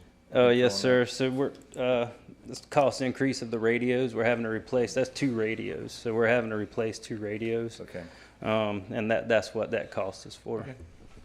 2 radios. Yes, sir. I was flabbergasted when I got the quote for the radios. Laura, I'm gonna finish on this, right, and I'll come back to you, that's right. Mike, did you have any questions? But to follow up with the radios, now that, given that price, I assume that they're all compatible with the county and, Yes, ma'am. okay, Yes, ma'am. thank you. All right, so I'm liking the idea of the jet ski, but I also like the buddy system. So you send one guy out on one jet ski, he's also out there by himself. So have you? So the jet ski is a secondary tool for us. Okay. Our primary tool is our firemen. They go in the water first. Then the jet ski follows as a safety tool. So there's actually 2 people. You got the rescuer who's in the water, and then the jet ski's coming out after them, and he picks up the rescuer and the victim and puts them on a jet ski and brings them back to shore. So my question would be, do we need 1 or 2? Well, So we something to think about. already have one. Okay, we Yes, have ma'am. one. Yes, How ma'am. old is that one? It's a 2019. Okay, thank you. You're welcome. Okay, any other questions? I got one more. Yes, sir? You've requested 12%. Yes, ma'am. Oh, sir, All sorry. right. So 2 questions. One, what is the reasoning behind 12%? And is that across the board? So if you have fireman A that's your best and fireman B that's your worst, everybody gets the same raise? So the initial conversation was 12%, and then Manager Darian and I were, after it's, you know, muddled out through the budget process, we're going to come up with, you know, what's correct. Ricky, do you have that spreadsheet? So my deputy chief and I, what we did was we cold called every fire department, basically from South Carolina to Moorhead, New Bern area, and got their starting salaries for firemen. And you'll see a couple blank spots up there. That's the departments we did not receive any information from. There, ready to And go, we- Ricky. And we did not include, there's 2 departments that do not hire as firefighter EMTs. They only hire firefighters. So we left them blank as well because that's not apples to apples. Ricky? So are these averages you're giving us, right? What is this number? This is starting? This number? is the starting salary. And for some reason it didn't come through. It's color coded. But as you'll see, Topsail Beach is the lowest, but they hire a firefighter. They do not hire firefighter EMTs. The highest on there you'll see is Moorhead City. They start off at $69,900. Now that what they do is they hire as a firefighter EMT, but then they hold back and they actually hire, they have to get a paramedic certification. So it's really not apples to apples, but it is because that's their starting pay for the firefighter EMT. And then you'll see North Topsail Beach, we start off at $43,700. The 12% will get us up to, where are we at? $49,700 as starting pay, which is still below the average price, the average starting salary within the fire departments. So we're just trying to get up to par with the rest of the departments around us. So we're not training people and losing them to better paid departments. I guess where I'm confused though is, when I'm looking at something like this, what you're telling me is we need to take a look at what the starting salaries are. Absolutely. That's completely different than a 12% across the board raise for everybody in the department. Well, we've got, Because you're talking about over $100,000 additional payroll to do what you're describing. but that's less than 1% addition to our salary line item. So I So just, now I'm lost. so wait, let's kind of finish that question, Chad, and then I have a Yeah, let me- question. You just said 12%, your payroll right now is $1 million. Yes, sir. Give or take. 12% of that is $120,000. You just told me it's 1%. What is $120,000? That doesn't include FICA and insurance and all that stuff. That's There's a just the multiplier salary. on that. I'm just looking at every dollar you throw up here has got additional costs associated with them. Absolutely. So if what you're saying is we need to look at the brackets for hiring, all right? Because if that is, and maybe you can tell me this, okay, when we're looking at the 4272, is that the starting at the bottom of the bracket? Is that the midpoint of our, what's the range for us to hire somebody in? That's the starting at the bottom of the bracket that the town, so, our, Let me just ask you a question. So Yeah. let's just say 42 is the bottom, and let's just say 50 is the top of that Right. bracket. You don't think you've got the flexibility to offer somebody 46? so we've had this conversation, and historically, the town does not start people in the median. That's why we're low. That's why we got a new budget. So going forward, Yes, sir. I'm assuming that the town manager would give you the flexibility to say, I don't want to miss out on this firefighter for $500. Is that fair, Allison? The current grade for a firefighter is, because our grades don't stay stagnant either. I think I mentioned this in the past. move with COLA. They move as each year that Right. the board approves increases, which is a good thing and helps. But the grade currently right now is a 10, and starting is 39,688, up to 61,516 is the And that's maximum. starting. Correct. Yes. So you've got, right now, if we chose to hire somebody at the top of that bracket, we would be higher than everybody else in that schedule. If we put somebody at the I'm higher, just- yes, sir, that's- 100%. That's math, right? Yep. Okay, so it might not be the brackets, it might be our hiring practices within the brackets. All right.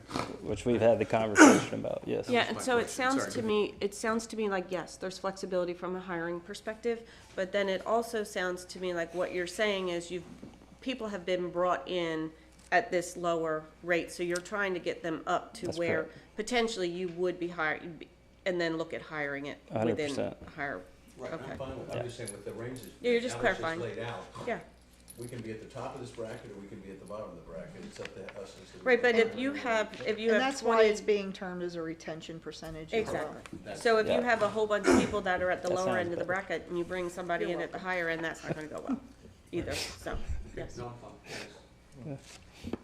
All right, so how many guys do we have now? 17 full-time.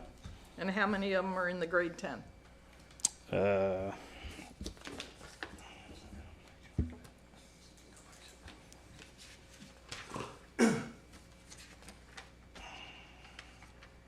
Deborah, do you have that? I'm looking. I know to we go to went your through it. page. You have, or what's the title? Are we going for the firefighter EMT? Grade 10, whatever that. Well, I have titles firefighter EMT, 1, 2, 3, 4. Grade 10 is firefighter, firefighter EMT is a grade 12. Oh, okay, so firefighter, just firefighter, what I'm showing is 1, 2, 3, 4, 5, 6. Correct. There's 6 of them at firefighter. And that's the grade 10, okay? And then there's firefighter EMTs, there's 1, 2, 3, 4, Okay. and 2 master firefighters, and then captains and so forth. Yeah, and firefighter EMT is a grade 12, and that ranges 43,756 to 67,822. And master is at what salary?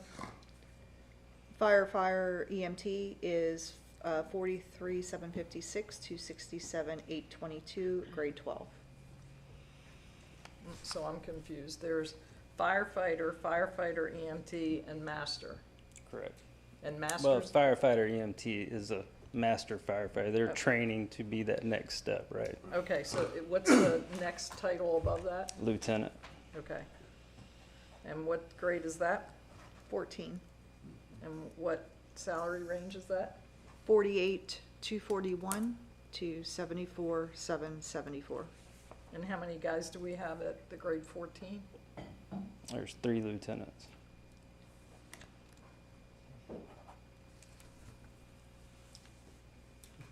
have a question ahead. too. Laura, are you done? So I appreciate you pulling this for us, Chad. From your perspective, and I'm not questioning what you're asking for, I'm just, to me, like Jacksonville, I don't know that I would compare to us as an example, because you guys spend a lot of time in the water. Right. Rescuing. So, I mean, the only thing I would echo to the board is how much time these guys have spent on water rescues, and also we unfortunately have had a few fires in the past few years too. So we may be a tiny little town, but it's not sleepy when it comes to people being in trouble and needing help. Okay. All right. Just a Yes. general comment is, I would ask that as part of the next thing is, look, the ranges that I've heard tell us that we can be competitive within those ranges depending on what our hiring practices are.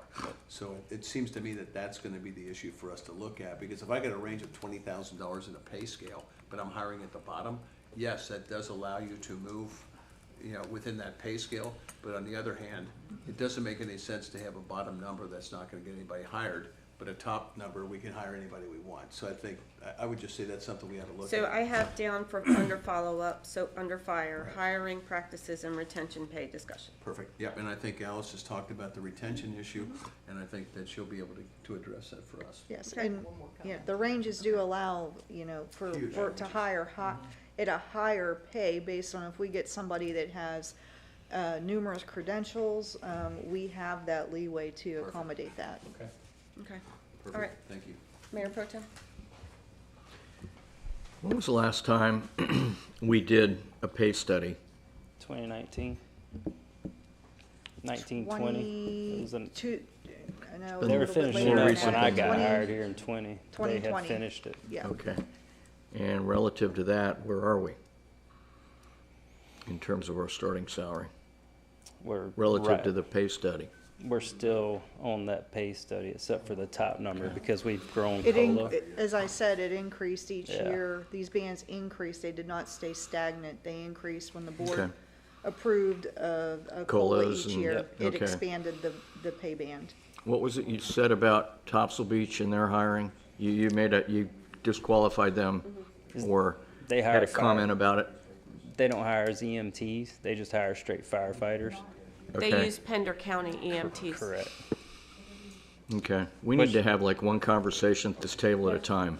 Which, that's transitioning for them. Okay. They are starting to transition, but yeah. Because if you take Surf City and Topsail Beach and average them, it comes out to about 41, and we're 42. So, but I see the qualifier for Surf City, or for Topsail Beach, so. All right, thanks. Yes, sir. Excellent, thank you. Mr. Benson, do you have anything?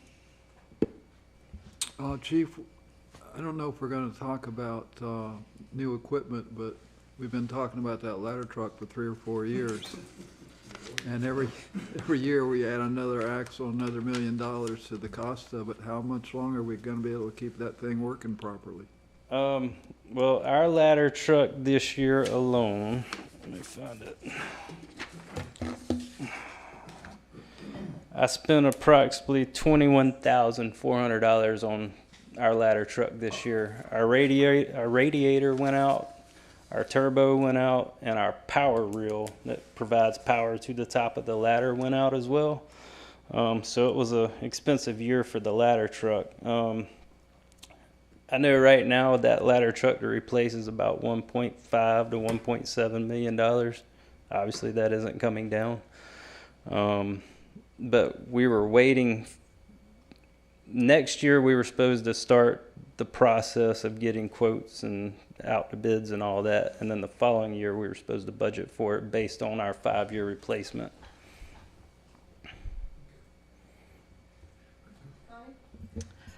Off the top of your head, Yeah. about how long do our firefighters stay? So we've got a couple that have been here for 10 years. Very good. And we're a fairly young, new department. We've got some that have been here for 3 years, some that have been here for 6 months. So average 3 to 6 months. Most of them will stay about a year and a half. And, the other departments are scooping them up. Yeah. I'm more interested in the retention, the 12% across the board, almost more than the hiring, because it really stinks if you've been working somewhere and new people come in at a higher rate and you're like, hey, I've been working here for 3 years and they're only making $1,000 less than me. Right. So I like the retention. Yeah, thank you. You're welcome. Thank you. Go ahead, Laura. So the other thing to think about though in training is, you know, in other public sector places, if I'm gonna put $5,000 into you in training, there's some letter signed that says, I'm gonna stay for 12 months, 24 months to repay that training, or if I leave before that, I owe the town back that money for training. So that is something that's done in other public sector places. And I'm And I- sure, I'm not disputing anything you say, but in the fire service, because fire training is so general, I know of no other departments that do that because it is general, right? You can go to a community college and get the certification. I just think it'd be hard pressed to get someone to stay or sign on, especially with the younger crowd, saying they have to be here. But I mean, we can look at, I mean, if you think about the time we put in investing into someone getting their EMT certification and getting water rescue certification, I agree. I mean, it's something to look at, absolutely. And then going forward, I think it's important to look at the position and the percentages rather than across the board for all positions. It gets more granular in budgeting and it's more work for the managers, but I do think, to Connie's point, in retention, looking at individual positions would be helpful. Anything else on this page? I would also like to have us take a look at the idea of a payback for education. I have it down. Yeah, I just, wanted to put out my support for that too. And this is way too granular, but the other thing too is in terms of who's leaving. I had a friend of mine that had a number of fast food restaurants, and what they found out is that the entry-level people were constantly turning over. So the retention should be on the key people that you need, because, no offense, having somebody come here and work for 3 months out of school, it's nice to have them stay. Losing somebody that's been here 10 years is a completely different issue. And I think that's, my feeling is the retention and the focus on what your key players are.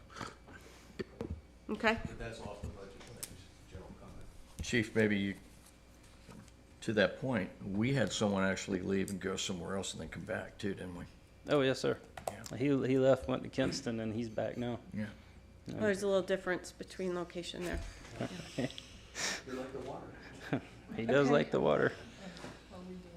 Infrastructure. We don't want to talk about infrastructure, So or are you gonna wait for capital projects? that was gonna be my question too. Okay, keep moving with the agenda as is. So then the next one, are you done on yours or you? Yes, got one? ma'am. Okay, so we're gonna move on to police and Thank have y'all. Bill come up. And what page are we going to? Let's see here, just a moment. 48 through 55. Thank you. Thank you.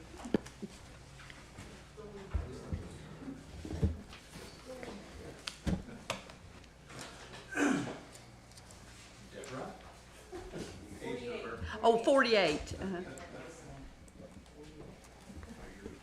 All right, sir, you're up. All right, most of our items are also staying about the same. I can talk about some of the things we're adding. We added two launchers in there for $6,700. And what I'm talking about right now, we carry some Frisbee type items that have 75 feet of line on them, and we throw them out.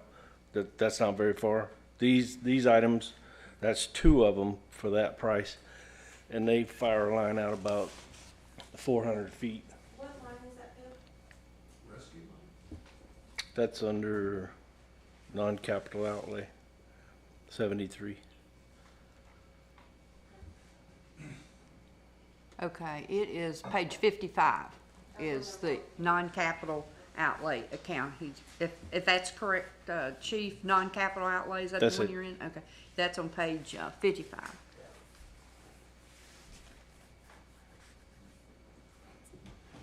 Those those two items, and also a drone. I'm sorry. Bill, I didn't understand so you use the launchers for what? Is that for a rescue, in the rescue situation In a as rescue, well? we usually get there most of the time first. Okay. And the only thing we can do, we did have some officers go in the water the last couple of years.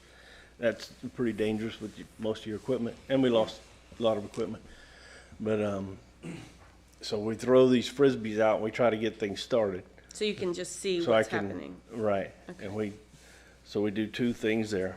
So we'll launch this and it shoots out an item that when it hits the water, it turns into a little, rescue device. Okay. Then you can pull that person in if you Okay. can get them. That'd be great. The other item we used a lot last year was the drone. So I wanted to add another one to the other squad. The drone was we got a lot of calls for people to say somebody's in distress, a boat's in distress. This looks like somebody floating out there. It turns out to be a turtle or a pelican a lot of times. They talk about people that are out on surfboards and whatever, they look like they're in distress. We launched the drone. It has a speaker on it. We can't hear what they're saying, but we can talk to them. So we'll ask them if they're okay. Are you in distress? If you're not, give us a thumbs up. That way we turn off all the fire department engines coming and all the other rescue people that are coming, EMS, that kind of thing. And we used it a good bit last year. It was very helpful.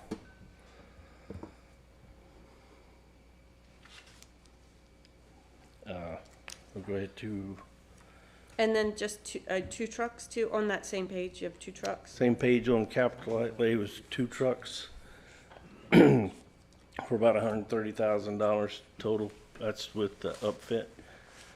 And I believe y'all have a list of our vehicles that are there. And that was in getting rid of 2 vehicles that we have now.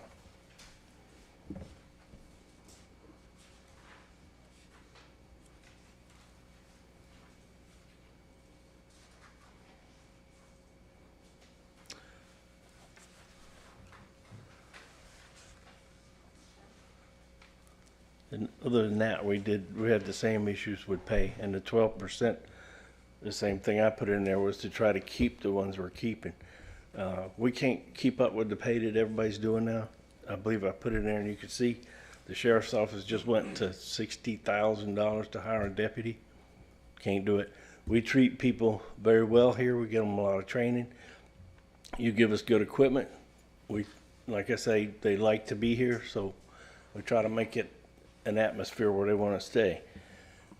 The ones that are here, but after a certain time, we're going to lose people along the way. But last year I lost 3 to the sheriff's office, so I'm like, like I also got people from other agencies that came here because they like the way we treat people.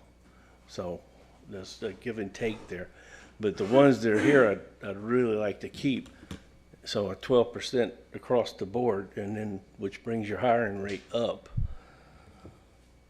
to a reasonable amount where you can start keeping people. We do have, when we hire somebody that has more certifications, we have hired people at a higher rate.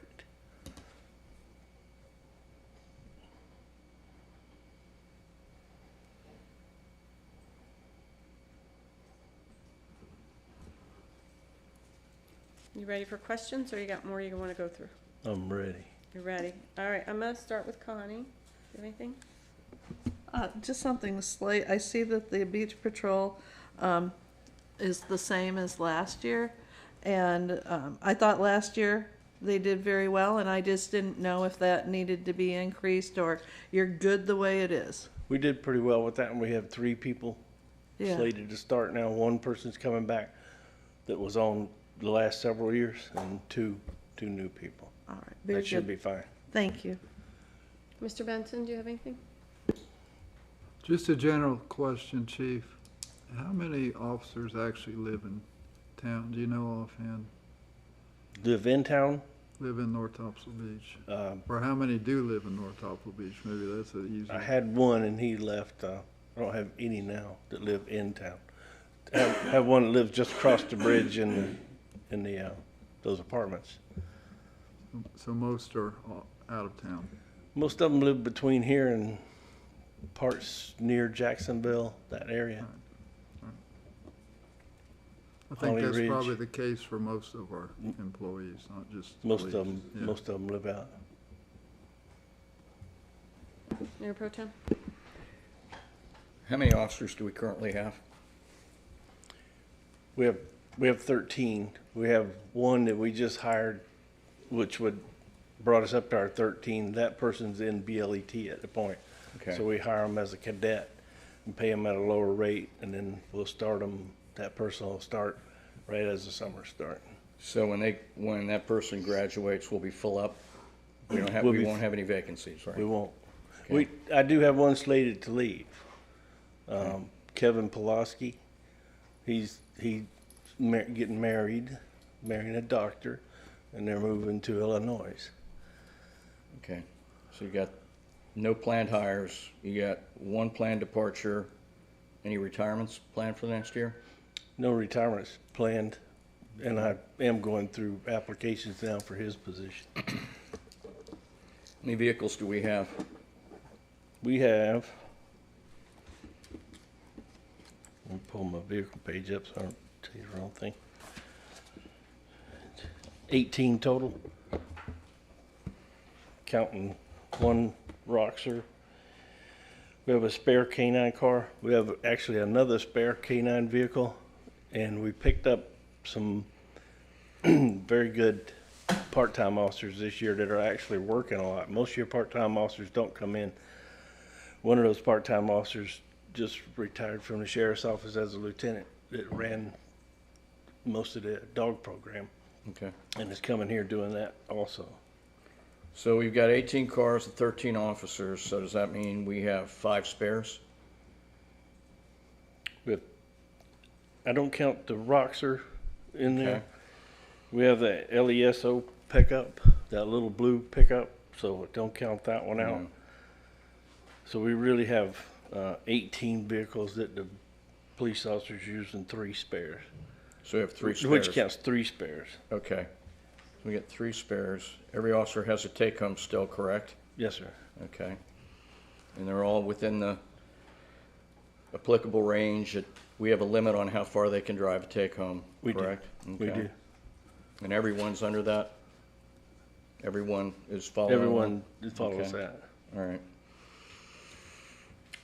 The 2 F-150s that you're asking for, is one of those to replace a truck that was damaged on March 30 on the beach? Actually, that vehicle was programmed to be replaced anywhere. I already had it highlighted in your paperwork.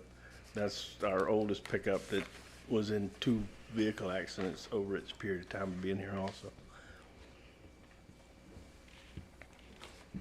Can you tell us anything more about what happened that day?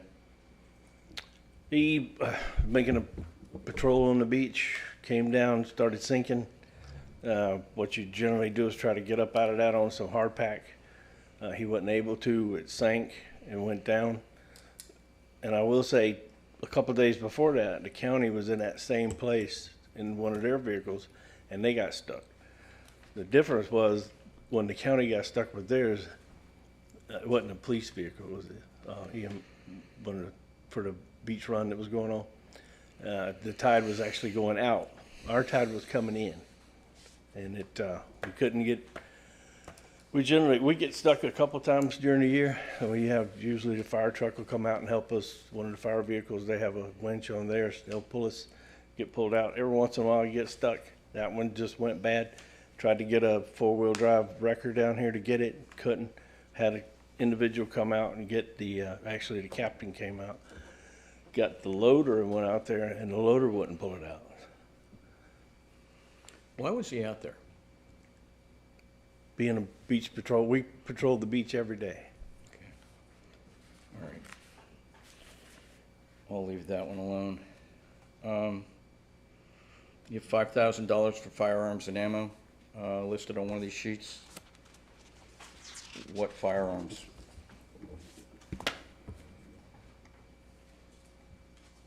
I don't have that breakout right here with me.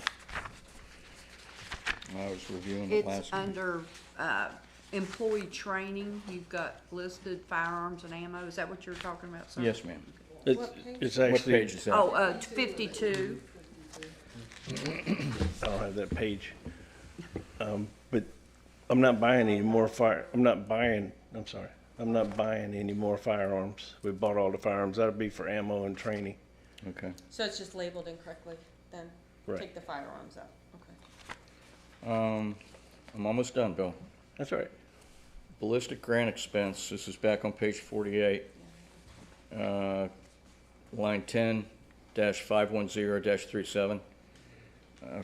$10,400. Didn't we just get a bunch of gratis ballistic vests from Mr. We did, and that was basically plates, carriers, and some shields that are carried out. That's not the ones that the officers wear every year. The officers wear a ballistic vest, an outer vest, and that has to be replaced every 5 years by the state statute. And every time you get a new officer in, you end up buying a new one. Now, we do a grant for that. So, and we've redone that grant every year. So they pay for a percentage of what, after we buy the item, we put in for it, and they give us a percentage back. So is the 10,400, is that what our expense you're expecting it to be? Because I was a little bit confused by it saying grant and also expense. That's why I wanted to say grant also, because we get some of that money back. So you're not, so, okay, so it This may is- not be an outlay of 10,400. So this is the initial cost, and we may get some reimbursement. Yes, sir. Okay. Is that for 1, 2, 5? Well, it just depends. We bought probably 6 this past year, but 3 or 4 of those, we had officers that had them over 5 years old. You have to replace those. Just a real quick comment. Well, let's Not finish done. going around this way. It's Not done. not done yet. We're gonna buy another drone. Is the idea to have one per shift then? One on the squad, so there would always be one here. There's no way to share the one? No effective way to share it? You could, but then we have it in the vehicle already mounted. Everything's mounted and ready to go. So then they would have to come back here. So And we're I see. already out there. And I assume you have one drone operator assigned to that particular vehicle, so. That's it. And they have to go through the school for it also. Okay, that's all I have, thank you. Mike, I just have one easy question. Canine expenses, I know we currently have one canine that's in training. Is that for that canine officer or? That's for that canine officer. And that dog is now certified. We've been pretty lucky this year and last year. We didn't have that big expense, but sometimes you might have one that has to have some kind of surgery or whatever. That's for the food, surgery, leashes, vet bills. Yeah, I've talked to the officer that has one. I was just wondering if he was now certified yet. Certified. That was the only one I had so far. I'd like to talk about salaries again. So I think we have to get granular with the officers as well, because I think an across-the-board increase across all positions is probably not the best use of town funds. And I think for retention, to the point we made to fire, we need to be looking at positions and years of service and ranges that we're paying in those positions, and see if we're appropriate when we look at entry-level people that have been here, and management. So I think going forward, getting more granular in the way you're budgeting for positions would be good. Well, right now, and I appreciate that, right now, the ones we have, I believe we need to get them up where they won't leave. So, and most of them are not overpaid because they haven't been here that long. We don't have any officers that have been here a long time, other than my captain.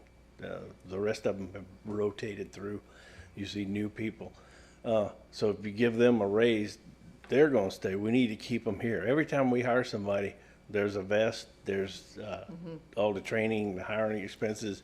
It's very expensive to hire a new policeman every time.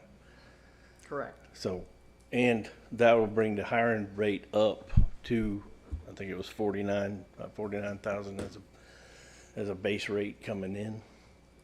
And we have used in the past, when I get somebody in, and I have gotten some people from other agencies that have lots of experience, and we've brought them in higher. Great, thank you. Just one comment on grants. I think as a structural matter for budget purposes, I don't think that we should ever assume we're getting grant money. I think we need to know what the top money is. So the way that you That's- budgeted, right. you know, to me is the right way to do it. On the drone thing, frankly, this is a personal thing. I would rather have 2 drones, because if one goes down, you got 0 if you got one. Right. And that does not include that plan that the county was putting out, the one where they wanted us to contribute all that money, and 'cause Right. that was kind of like, That doesn't I include didn't that, even and understand that. actually, the plan we have now and the way we've been using it has been very effective. Probably more effective than having it done that way, for us.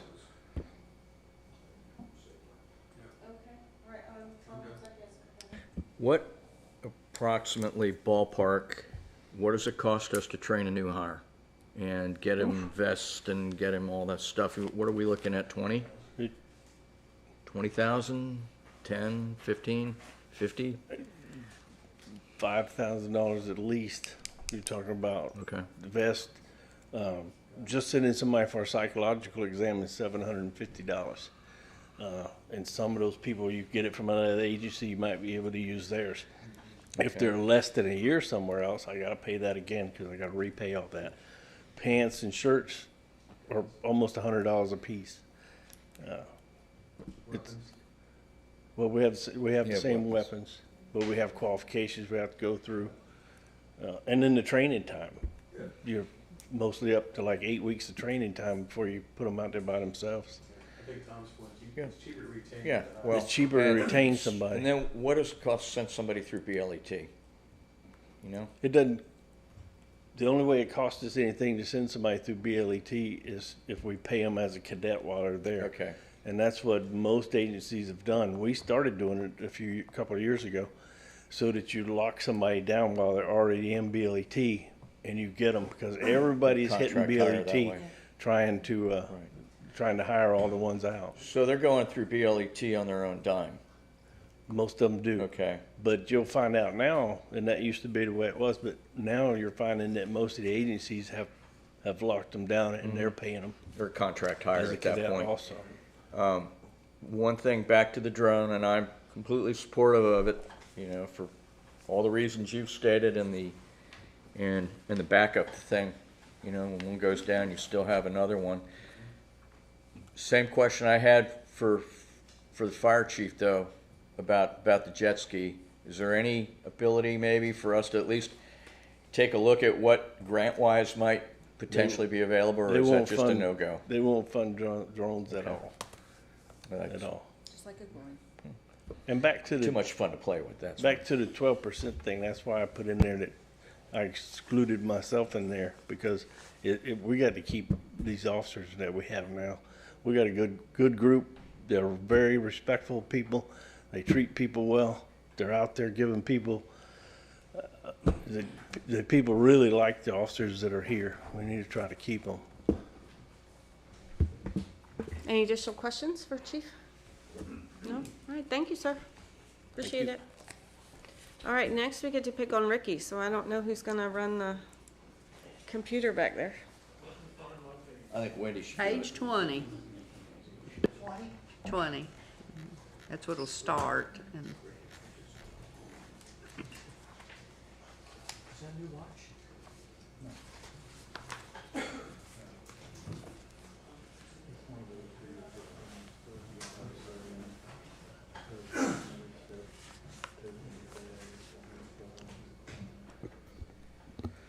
All right. So my budget this year, my base request has actually come down. Page 20. 20. All right, let's keep the discussion down so we can hear Ricky. Base request has come down slightly. The only change that I've really asked for is in capital outlay to upgrade the camera system at our north end fire station, to add a camera to the back side of the park where we do the Halloween thing, and to upgrade the camera system at Public Works. Other than that, the major cost increase you see in my budget is things that have been moved from other department line items under my budget, and none of those items have increased from what they were last year. No new additions, except for the module that Deborah spoke to earlier for purchase requisition.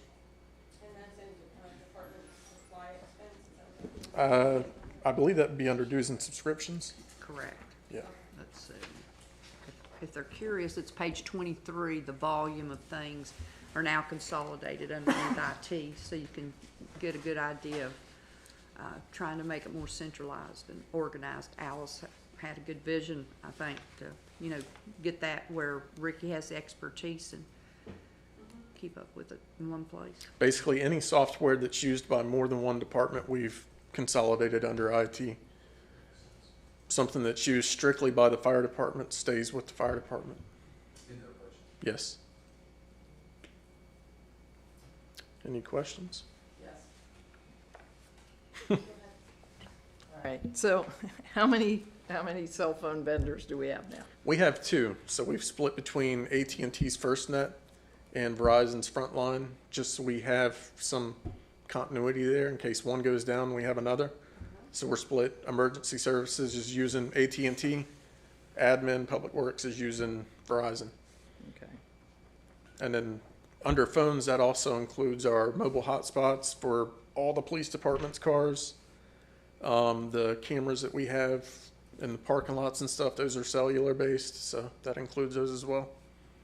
iPads that are cellular that the public works department will be using, building inspector, anybody that's out on the road with an iPad, Okay. it's under there as well. All right, and the module, who can speak to that? The purchase requisition, Yes. that would be me.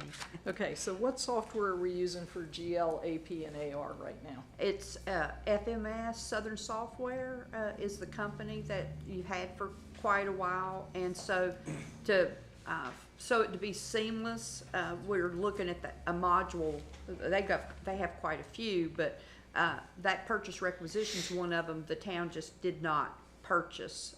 You can see it grayed out basically as an option. And so that requisition, what happens right now, like, let's say Ricky wants something. He has to type it up in an Excel form, get all his quotes together, merges it together, and routes it around for signature. Well, if we get the requisition system, it's going already, they'll do the keying there, so they only touch it once. Because if you think about it, after he's keyed it into this paper, when it gets to finance, they gotta key it all over Yeah, again. double entry. No, I it understand how enterprise finance software Okay. works, okay? Yeah. I've put in a few. Okay. All right, what I'm really concerned about is our accounts payable module, because we're not doing e-checks yet. You know, and we're doing paper checks for checks that are too large. And so I'm really concerned that we look at an accounts payable module that allows us to put in vendors' banking information, that we can do e-checks for these larger checks, and we're not running around paper checks or putting paper checks in the US mail right now. So the purchase rec module, I see the value in it, but I think our AP system is lacking right now. So can you come back to us for an AP module, see if this vendor has an e-check module? Sure, Okay. absolutely, absolutely. Okay, That 'cause is not a problem. I can do that inquiry and Okay. find out if maybe the capability's there, we didn't purchase it, it's not turned on. I Right. can get to the bottom of that and find out. And then the enhancements, we'd have to work with the current bank, you know, and all the security to get through all that. Correct. Yeah. And so what you do when you set up a new vendor is you put in the accounting information, and it's essentially an e-transfer rather than doing, so you run the transfer just like you run a check run. So I'd like us to look at that as well as the purchase rec. Okay, sure. And I think we've had that discussion before, and Alice, I think that there were some procedural concerns with the e-check, or did I just remember that incorrectly? One of our, the former finance director put in a program that was positive pay. That did not turn out well. So, my suggestion would be, I mean, it's fine to plan for next year, but wait, of course, until the new finance director is on board to start process changes. I'd just But like to budget, to have it as I would like to budget for it. a placeholder is fine. Okay, thank you. Any additional questions from the board? I have another question. Okay. Okay, as far as software goes, what software did we use to put the budget together? I'm doing that all manually myself. This is all in Excel, so that you can have details, because the budgeting system that you have in FMS or Southern Software doesn't have the ability for us to keep all these detailed notes, and we wanted to have something that when someone wonders what was budgeted in that line, now you know what's budgeted in the line. And- But this software, there's not a way to get this kind of level of detail in there at all. But I will upload it with account number and dollar value. That's all you have right now in there. So when it gets uploaded, I'll have an upload file, and I've talked to them about that. But for the board's sake, I've been sort of doing something, well, for smaller units, I've been doing this for a while, and larger units, you can already do that, as you well know.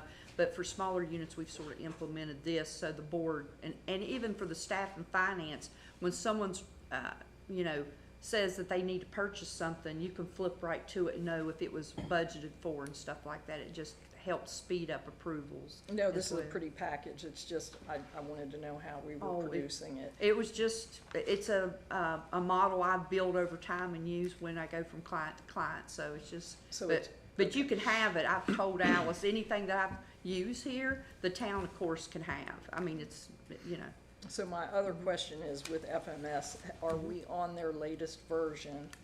And do we need to be looking at an upgrade at some point, or budgeting for an upgrade for our accounting software? We are on their latest version, and it's cloud hosted, so the price for that's gonna stay the same Okay, this year at least. And- Whether or not it goes up next year, who knows? all right. And so- And Deborah and I have had extensive discussion about this module and about even if this program is the best program for our setup at this time and, the size of the town. I do think there's gonna be a discussion in the near future, not this budget year, but likely next budget year, 1 to 2 years out, on implementing a whole new software, financial system. Where we're looking at the different platforms like Munis and the other ones that are just a lot more sophisticated and can do what we need them to do. Because this worked for the town in the past. It was more based on the cost as opposed to looking what was really needed. So yes, the board is going to, within the next 1 to 2 years, seeing a proposal for a whole new financial platform, and Deborah can speak to what that cost range is. It's significant. It can range if you're going to get something that everything's integrated, so you don't have to worry about people trying to convert journal entries and all that. You can be upwards of $500,000, but it's a good investment. From a finance perspective, I think that's a good investment of money, right? Because right now, there is a lot of time spent, which you're seeing, inefficient-wise because of how the system is. You've got to manually look up stuff. You can't go from AP to general ledger and the GL, I can't even tell you what vendors did anything, what check number. I've got to get out of that module, go into another one. And in most financial systems, I can drill down within that one place and see all I need.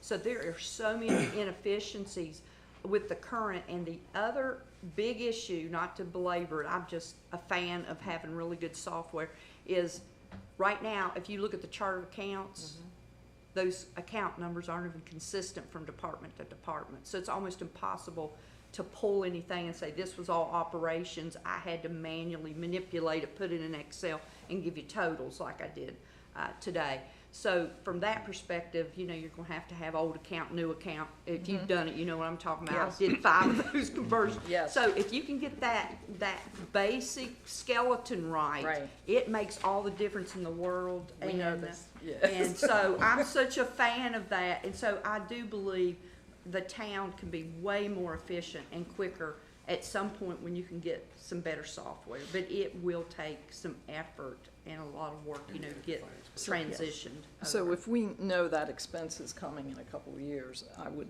like to have a note as to how we start setting monies aside for that expense. I would assume I would assume that that is something that we'll be able to talk about when we get to the capital projects. To me, that would be related to capital.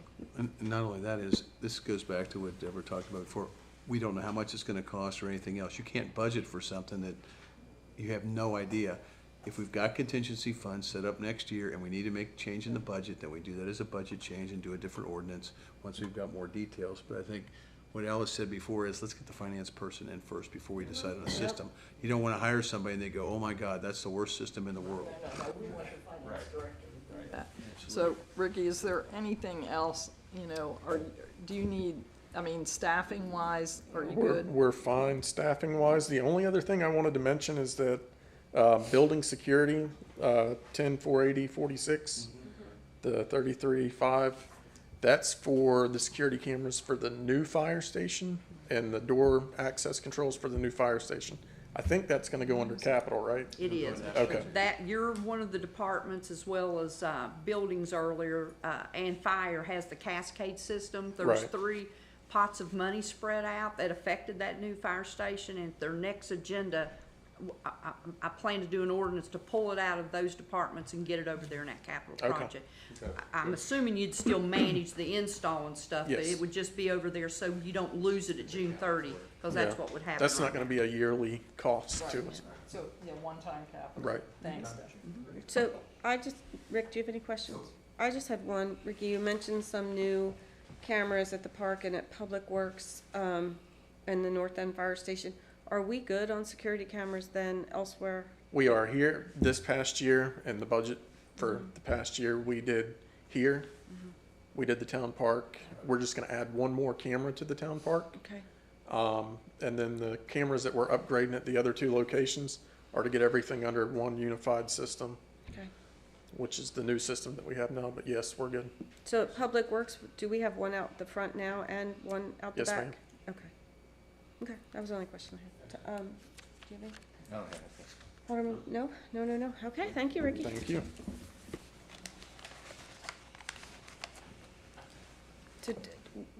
It's 11:30. Alice, do you want to move towards the break, or do you want to move into capital improvements? I don't know. Let's take a 5 minute? Okay, 5-minute break.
Free to get up if you need to take a break. We're just gonna try and keep us moving here.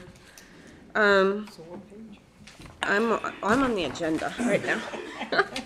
So Alice, I do want to say that I thought that was really good. So if anybody's hungry for lunch, Splash was really good lunch today. All right, we're gonna move on to the next item, which is the review of the capital improvement funds, and I'm not sure who's leading that discussion.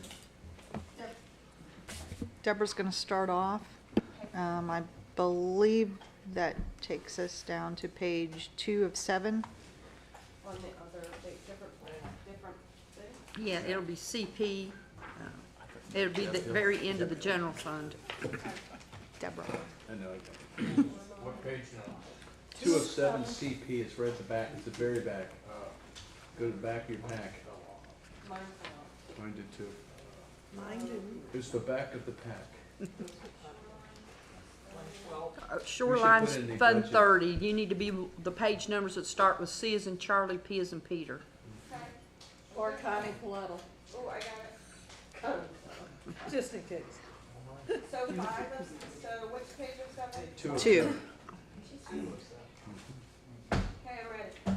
Are you ready?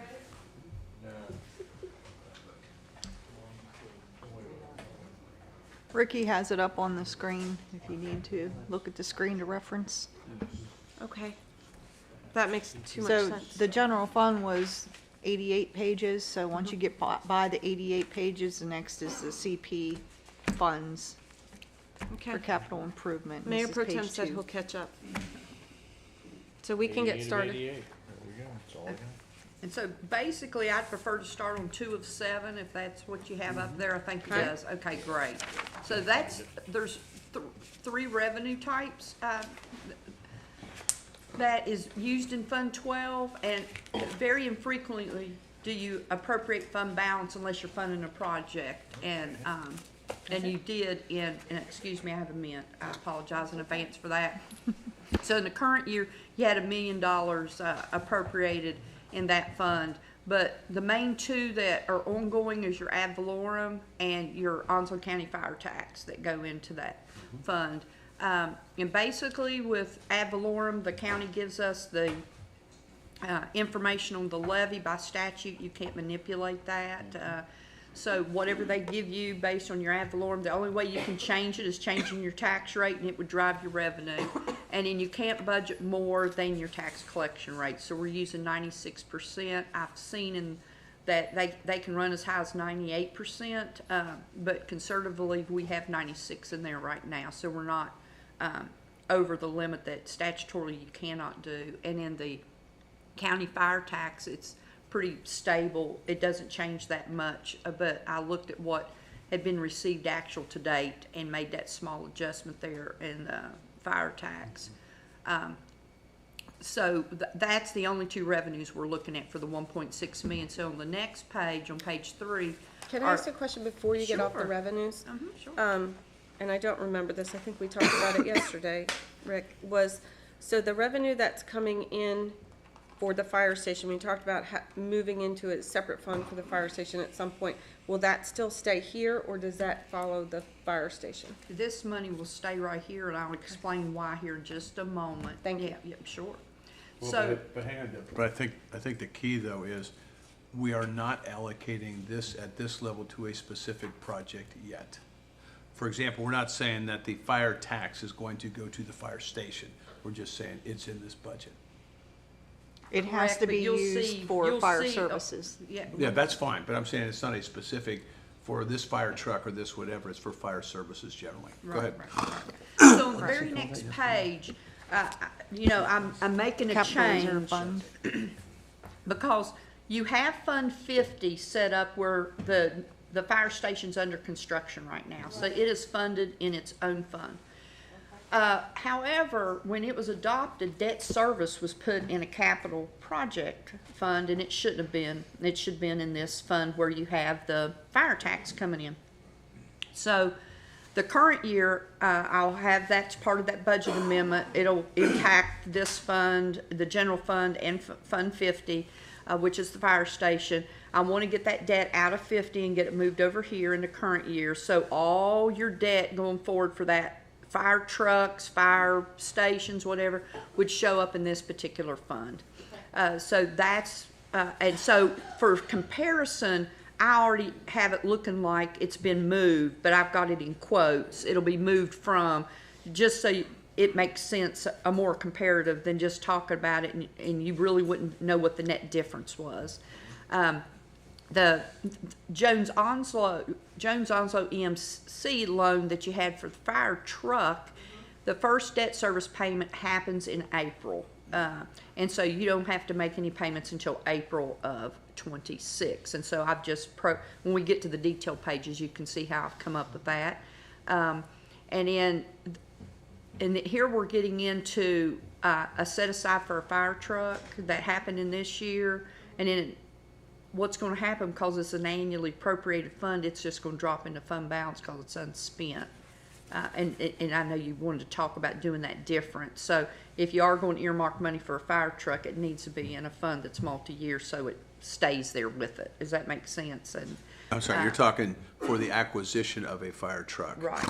As I understand it, once a project is completed and we have debt, the debt doesn't get assigned to that project. It becomes the debt becomes an obligation of the town. That's and correct. files under. So, for example, if we set up a separate fund for the fire station and you're tracking it, once that's complete, we're gonna have a $5 million note. That note doesn't track the fire station anymore. It just becomes a debt obligation of the town. And you wind up the fund that you had once the station's complete, correct? Well, we're making debt service payments now, and so the title of that station is the title that's backing up that debt. It's not like geo debt, general obligation. Right. It's just the voting or your tax power of the town. So there's not any assets you've pledged, but you've pledged that fire station for this debt. Okay. Okay. So the next thing on this is a bike path the town's wanted to do. And there has been prior year appropriations set in this fund, but every June 30, when the fund closes, there's not a pot in there for the bike path. I hope I'm making sense on this. It's like starting all over with your general fund. So Alice wanted to get that 100,000 back in there for next year for that. And this is strictly a placeholder right That's now? correct. Because I don't have any information yet from the DOT on what our costs are going to be. I've reached out to them. I'm awaiting that information. We know that they've sent information out to the community to advise them of the proposed project, and I think they're under the environmental phase right now, but I don't know what that the financial obligation is going to be at this time. So I plugged in $100,000, which was double what their original estimate was, I think, when they presented us the numbers 2 years ago. This is for the analysis, Correct. right, not for the actual bike path. Yeah. Well, if you remember though, they came to us first time and said it was gonna be like $1 million something to do the bike path, and then they came in at 3, so we have no idea what this thing is gonna be. Or, based upon what you just described with them going to Kama and some other people, we don't even know what they're gonna, how long or where it's gonna be, so it's just a placeholder. Right.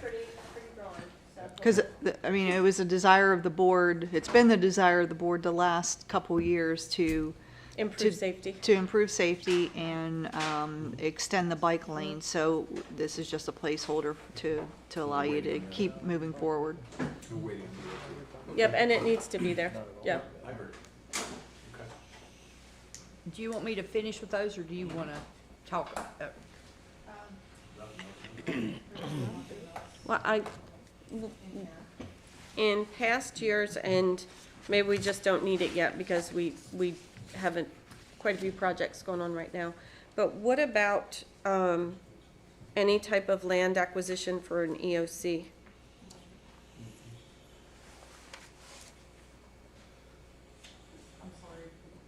That means I get in, does that mean we get to buy land for an EOC?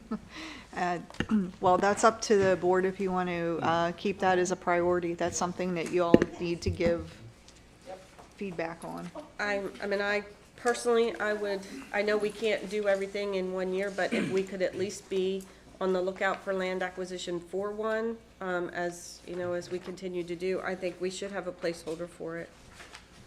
And that's certainly, I'd like the desire of the board. I'd like to know what you guys think. Placeholder, 'cause it's just a placeholder. Mike, what do you think about having the, land, and I'm saying land acquisition for an EOC because I don't just magically see a big building out there that's gonna be perfect for us, but some type of planning for an EOC. I'm in favor of continuing, I guess, were we able to use the Onslow County Public Library in Sneedsburg? We do have, Alice has a Yes. plan. So if something happens this year, we have a place to go. But we don't have our own building that could just be set up to go to. I would have other priorities ahead of that. Can I just add one thing? I'm back to my standard theme, which is I really don't like putting placeholders in individual budgets. If we want to put in contingencies and then come back to the board, I'm fine with that. But I'd rather have a pot that she knows about and controls rather than doing it by individual. I'm okay with that, but right Okay. now we're not even mentioning an EOC. I'd like to just know where the No, that's board fine. stands on No, it. but again, to me, we'll have the money in the contingency fund. Well, So we if we won't have a vote right now. specific right, if somebody comes back with a specific item, then we would have the, I just don't like it individually by fund. Where is that coming from? So Rick is saying if you want to put aside in the budget, I'll just make up a number, $200,000 for land acquisition for an EOC. We don't have that in mind right now. We haven't located anything. What he's suggesting is to put it in contingency and then pull it over to capital if we do purchase something. Is that correct or wrong? I don't think you need to add to the contingency. What I'm saying is, right now, when we take of all the things we're putting into the contingency fund right now, okay, some of those are gonna happen, some of them are not gonna happen. I would rather not be specific. I would say that in future board meetings, one of the things that you can bring up is something we ought to be looking at as EOC, and can you pursue that and then come back with something like that? I think we gotta be careful about earmarking specific projects. It's fine to have a wish list for us to look at next year. I don't think we ought to be assigning dollars to specific projects. I mean, that's just I'd rather have a larger contingency fund that we can take a look at things that pop up. And I know what your big thing is the hurricane that's not gonna happen next year. We don't know until something like that happens, so. And this is just this amount of money is just, if you look at the expansion, on the expansion explanation, it's net amount of revenues over expenditures, so it's not specifically earmarked for anything. And I will mention, we're gonna hear about correct. And we're gonna hear about the fire station update in a moment here after we get through this. But I can tell you I was receiving emails yesterday about increased budget numbers that we're gonna have to look at to consider for the fire station. So this is just going to, Better not. So are you thinking that under future capital improvements, that's kind of, I don't wanna say a bucket, that's not a good word, but future capital improvements, that 225 is more or less what Rick is thinking of as contingency? Like could be used for something else? we don't have a contingency. Right, can I just point out, what she's looking at is the funds that are coming into this project, into this fund. We're fine, you don't have to label them anyway. What I think Deborah did is just balance the funds coming in, and anything that was Yes. less is more money available within that fund. Fair? It's setting in the Your word net net. future. That's The what I was future- trying to say. Like in the general fund, we use a word called contingency. Over here, it's called future capital improvement without I know. that's right, Yeah. not a specific name. So that each year, unless we convert this to a multi-year, then you can really see it grow, right? That future year would just, instead of it falling into fund balance, it'd be setting up there earmarked for something future. We just don't know what it is yet. But right now, revenues over expenditures are about $900,000. But that's my point, is what you're doing is you're netting it out to a zero type of thing, saying, Right. after you go specific, here's the money, because of the way that you're funding this and the revenues you got coming in, this is how much is left. So you're using this to balance the books? Bingo. For the capital, only Okay. capital side, no, Okay. no staffing or anything's And so- happening in this. So what I'm hearing is there are two issues at play here. The one issue is put the money aside for something big down the road, and it might be an EOC, land for an EOC, and it might be something else. What, and I'm okay with that. I mean, I think it's the right way to do it. I'm not sure we're at the point yet where we're ready to start looking specifically for land for an EOC, but if we find something, okay, if something falls in our lap, which can happen around here a lot, as we all know out there, then we have a method from which to move forward on it. Am I right here? Yes. Okay, That's what I heard too. okay. And then if we Microphone. pursued an acquisition, Microphone. then if we pursued an acquisition, then you would set up a capital project That's for that, correct. correct? That's correct. Okay. We'd transfer it out. Thank you. I think we're good. Okay. Anything else on this page, guys?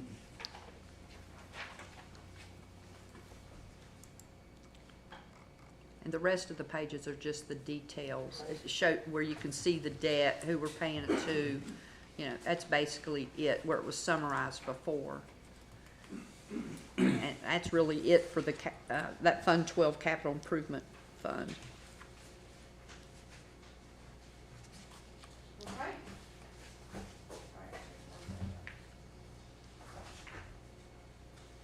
All right, so then, are we ready to move on for the update from Becker Morgan on the fire station? Yes, please.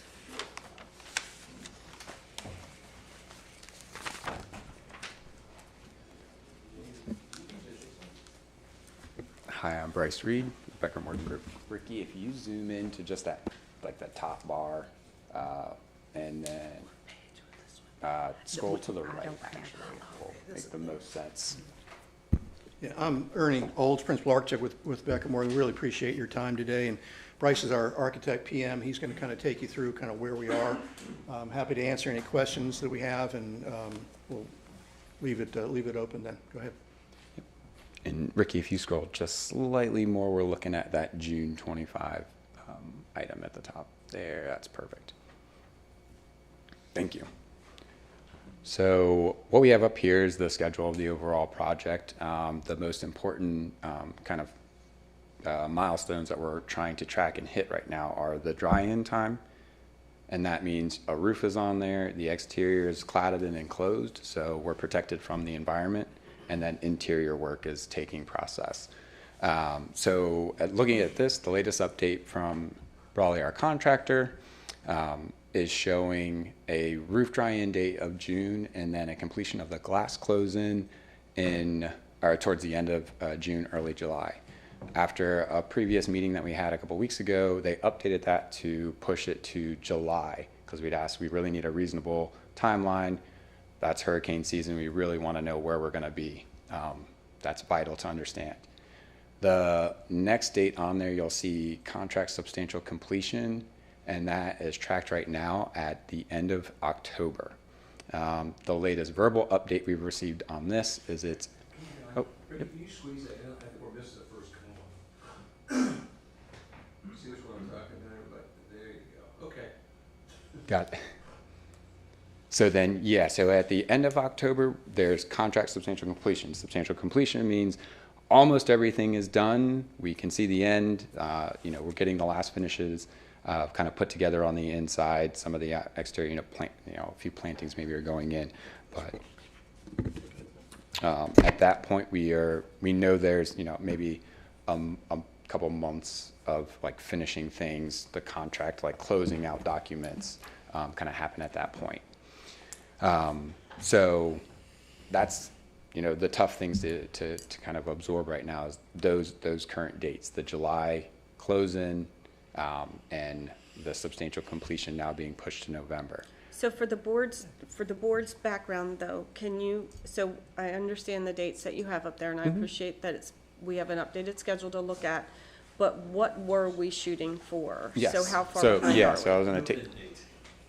Yeah, so the original start of this project was March 5th, 2024, and the end date got pushed on the first beginning of the project, they'd asked for 30 days because there were generator issues with acquiring that equipment. So we approved a PCO for 30 extra days at that point. So then that pushed it to April. So that 25. Correct. Sorry. Yes, they had 365 days plus that 30 days. So then was pushed to April of this year, and we can go to another document in a moment and kind of look at what PCOs and how that works. But those are the true end date is supposed to be April 4th. Last Friday was so we're behind 7 months at this point in the project. There was an issue back in September of last year, a little bit before that, with the elevator pit and dewatering that area. That became a much larger issue and was the first big hiccup to the project and put it behind. And kind of working through that was the hope that was, the big delay that the project had to absorb.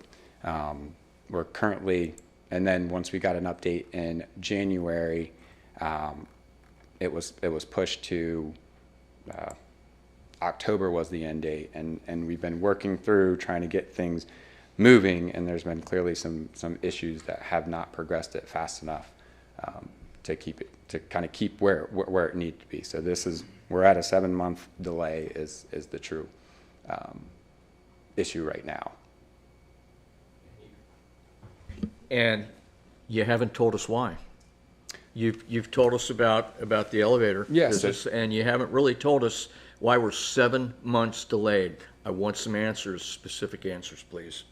Yep. So in the project, as we go, I can understand. So as we go through the project, we are working for the town, and the contractor is hired by the town. The contractor controls the schedule, and they have to send us specific information that we're reviewing for the project. So early on in the project, we realized there were some communication error issues, and some team reshuffle. So we reshuffled team, they reshuffled team to try and progress things and make and try and pick up the pace. At that point, it started to move faster, encountered the dewatering issue, finally got resolution. We brought in additional team members, got answers to the contractor, and tried to keep moving it forward. But there were still constant issues with getting information to us that we have to review and approve. And when we don't get the right information, we can't say go ahead with that portion of the construction. So it's a lot of little things, unfortunately, a lot of these little reviewing of small portions that end up took longer than it ever should have in order to get us to the end goal. I think that we discussed in some of our previous meetings too, staffing issues, and I do believe that the contractor has improved on the number of staff that's out there. Yeah, so there's a man-hour amount. So also certain tasks like this, because the site is so small, what the contractor would typically do is if they can't work in some area, they would go to another area. But that's not really allowed because the site is so condensed. You've got to build this structure up. And there were some issues with some contractors showing up as they were, in a project, there's always information that needs to be reviewed and corrected. That takes time to answer. That is supposed to be built into the schedule, float.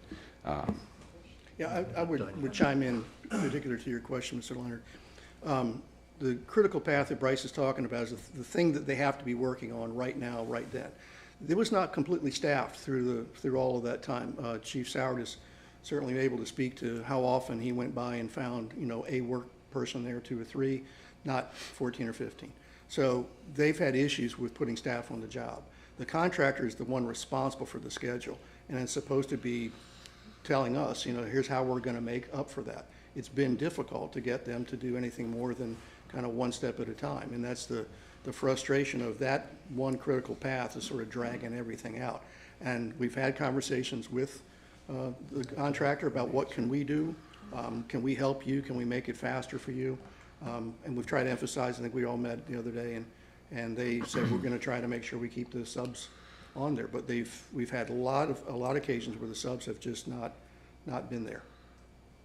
So the oversight,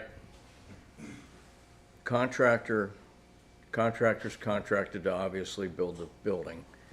The oversight and the responsibility to the town is through you?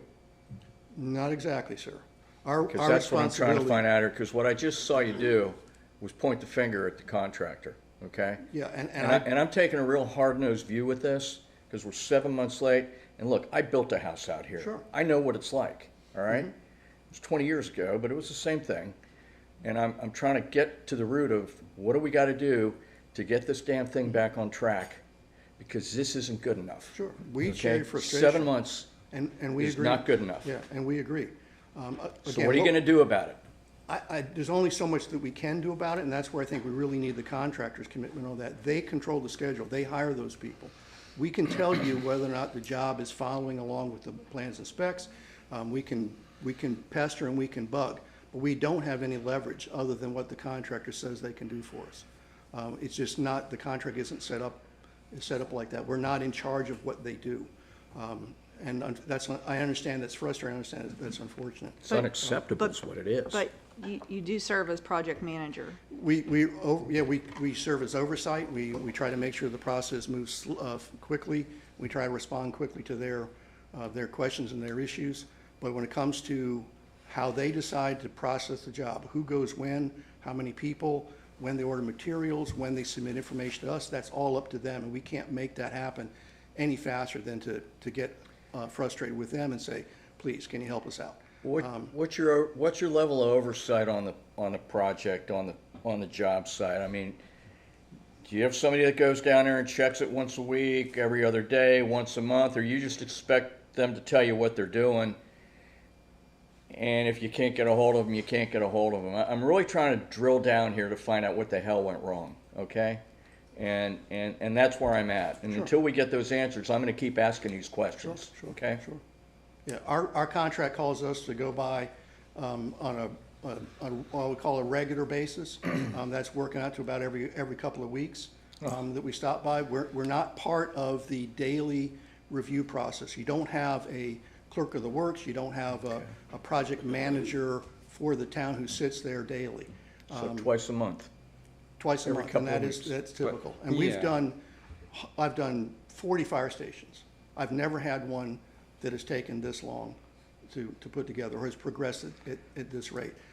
So it's not I don't think it's a question of if we went by more often, things would happen. It's really a question if the contractor will make a commitment to staffing the project. But if you went by more often, you'd have seen earlier on the fact that things were not getting done in a fashion that would cause this project to be completed along the timeline originally specified, correct? It's a yes or a no? We have been by, and we have made note when things have not been on schedule. The schedule's been an issue since the delay with the elevator pit. So I will say though, Tom, to your questions, a few weeks ago, I think it was, the days Kleinenbar, when we all met and the contractor was also there, we were pressing for the updated schedule and when it was gonna be done. And I don't know if Chad or Alice has seen this yet, but this is the first that I'm seeing that we actually have a date. And part of my concern, because you're going through the same issues that you did at the meeting when we were all together, is I don't have any confidence in these dates and if there's going to be additional delays. To your point, I don't know if a fire has been put under the contractor and he now just feels this tremendous amount of pressure to help us and meet these dates. And I think the fire chief has gone through a lengthy discussion on you know, what happens when we don't make the dates, because we do have a lease right now for our guys to be in on that side of town and all of those things. So there's a lot. Well, And the other thing, too, I've if asked them as well as what is the backup plan. We've also, I know Chief has touched base with the property owner that we're currently renting from. So we've been proactive on that front in the background. But the schedule, I mean, this is what we've been pushing for. I know we've, up until recently, you know, I was led to believe that there was going to be some level of potential for makeup time. But that obviously, with our last round of meetings, is clear that that's not going to happen. Well, my final comment on this and why I'm so perplexed about it is the time of year that we're looking at, okay? It's hurricane season, guys, okay? We needed to be in that building before hurricane season started, and that was the original plan. Am I right? And now we're not gonna be in, and we're gonna, if this even holds true, and I have frankly zero confidence that it will, based upon what I've heard and what I've seen, and I drive by there too, and I drive by at 3 in the afternoon, and it's like a graveyard. There's nobody there. You know, I'm concerned that we won't get in, and potentially this building gets damaged during a storm before we get it, and then I can just imagine how that finger pointing is going to go. We need to get this thing done. We need to get into it. We are 100% behind you, and we're going to convey those concerns as we have been to the contractor. I know the president personally. I'll make a call on my way back again. It's been very frustrating, and we share that. And I wish I had a better answer. I'm not really sure what to do. Frankly, I don't know what other kind of fire we can light. We will light everything we can think of, and if you have any thoughts on what you'd like us to do, we'd be happy to do that. Okay. So, hold on for a second, Tom. That's all I have. You okay? Okay, so Mike, I'm gonna start, these guys have had their hands raised, and I'll come this Okay. way. So- Just real quick, a follow up on Tom's comment. I had my hand up first. All right, question for you, and to follow up on Tom's. It's one thing not to have this done when hurricane season starts. It's another thing to have it at least outside wrapped up to make it as protected as we can possibly get, which is where they ought to be focusing on. Second question is, what are the penalties under this contract? There, Go ahead. there is a liquidated damages, and that's what I was just going to bring up, section in the contract that the board's going to have to determine on how you want to proceed. There is a section that speaks to that, that says any additional days, $500 per calendar day of each succeeding calendar day that the owner is deprived of full use of any of all phases of the project. So that language is in the contract. The thing that the board will need to consider, should we go that direction, you know, is that the contractor ceasing to do the work, and then we have to pivot and potentially look at what the backup plan is, and that's what I said that I've already asked, within the last month, I asked to start putting together a backup plan to be able to communicate. So again, that's all that's been being worked on in the background as well. So just to follow up on that is, I'm not done. No, just 1 second, but I don't think you don't have to dive much further into the liquidated damages or anything else without our attorneys. Right. Correct. All I was gonna say though is honestly, $500,000 for 7 months is only, or $500 is only about $150,000. It's immaterial to the project. That's not gonna make this thing work. But again, my focus is doing everything we can to get this thing as least protected as we possibly can, to Tom's point. It's one thing not to have chairs and desks and other stuff inside. It's another completely thing not to have this thing because we have a hurricane come through, and we're starting over, so. The liquidated damages actually immaterial. will start at what was supposed to be the substantial completion date here in April. So that dialogue needs to occur very soon. But even a year's $175,000. No question, It's about a $7 million project. Yeah. Rick, are you done? Yeah, I'm done. Laura? Who's the PM for the contractor? Oh, sorry. The PM for the, on the contractor side is Matt Ribico. And how often are you speaking with him? We speak a bunch of days during the week, actually. And so First- how and then often we are you meet- having full progress meetings with the And contractor? so we have OAC meetings, owner, architect, contractor meetings every other week. We meet, and so we try to make at least one of those physically down here. Usually we're coming more often because of the issues. We like to be present and emphasize how important it is to pick up the pace. And have you thought of changing those to like weekly? For the contract. Well, so, yeah, we could go to weekly. And so what we have done in the past is we set up weekly meetings with them, and those did kind of taper off when things started to move, and clearly that has kind of drawn back. So they've been reinstated to meet weekly. We have one that will be tomorrow to meet and go through open items, anything that's outstanding. That was requested in the last meeting. Yeah, the correspondence is taking place on a daily basis. I'm copied on all of that. So there's a great deal of correspondence going on between Matt and Bryce, and then the people that were under us and the people that are under Matt. So there's a lot of activity going back and forth, trying to move things along quickly. And so you know the principal of the company? Yes. And how frequently have you been speaking with him? I've talked to him 2 or 3 times. About a week ago, we had our meeting with the president and the executive in that company that is over that job. We had them here, and we expressed that schedule concern to them, and we'll do it again. So who's crawling up their butt? Like, if that's not your role, are you suggesting that we need to take a more active role as the owners? Perhaps. We are trying to send directives to them in legal terms. Here's what the Right. contract says you should do. You only have this many days to do that. You know, you've got 7 days, you took 21. We're trying to remind them that, you know, this is not following the process, or things are falling behind.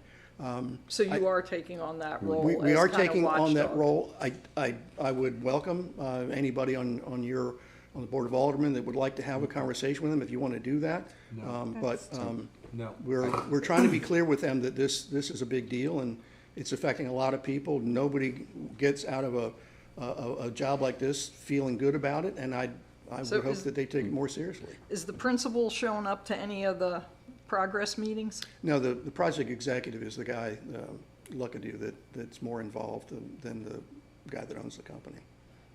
And he's joined a few of the calls and some of the more intense meetings that we've had when we really need to get some correction going. I would like to emphasize that at those OAC meetings, we do ask for any critical items, any very important things be discussed or brought to our attention so that we can react quickly, because we do know there are time-sensitive materials and it takes time to get things erected and fabricated, so we will act a little bit faster on those, where we do have a 21-day contract time that's built into reviewing something. But let's do it in 5 is what we've kind of always tried to encourage. If we know about it, then we can react, and that's the approach that we like to take. Where's the chief going? I think So chief wants to make a comment. if there are issues with their subs, have they looked to get other subs? Yeah, and we've suggested, I mean, the Mason's a great example. I mean, that's the critical path guy, and we said, this is frustrating for us. Why can't you get a Mason that's got more subs? And their answer is, well, we tried, or we haven't, or, again, I don't know what we can do to force them, to change their horse. But we've expressed that concern to them, that it's just not acceptable. And they have, Chief can say, they've added more staff, but I think it's the same group. Chief, Alice, did you want Chief to speak? Yeah. Go ahead. So just to speak to who's jumping up and down, that's me. I constantly stop down there. The foreman that's on site, super, sorry, yeah, let me get the title right, because that's what we're worried about. I'm constantly jumping up and down, and I constantly call Bryce. I'm like, where are they at? I mean, to your point, 3 o'clock is a ghost town. I call him daily. Where are they at? Because they're not here. So from the town's aspect, I am jumping up and down, and I'll call Alice when I get off the phone with Bryce. I'm like, I just got off the phone with Bryce. They're not here working, and I'm already on, so I am actively jumping up and down, right? Because like y'all, I'm representing the taxpayers who are not getting what they are paying for. So I'm constantly on the phone with them, and I'm constantly down there jumping up and down with the contractor, but I've never seen a contractor like this where it's so lackadaisical. And to speak on this schedule, that November deadline they put on there, it ain't gonna happen. It's just, I mean, Luckadoo, he basically said that we got the beginning dates, the ending dates we'll work on. So, don't, that November date, don't I'm think even that's set in concerned about stone. that June date. I think that June date is only up there because you pushed so hard to make sure they knew that Right. hurricane season starting and that needs to be done. And and I'll defend Bryce. When Matt sends him something, Bryce responds back like exponentially because because I'm constantly yelling at him. So I will say for Bryce, he does respond back, and I don't know. We've been talking about it a lot. I think there's some communication issues on the contractor side. They don't understand some verbiage of the contract or whatever it is.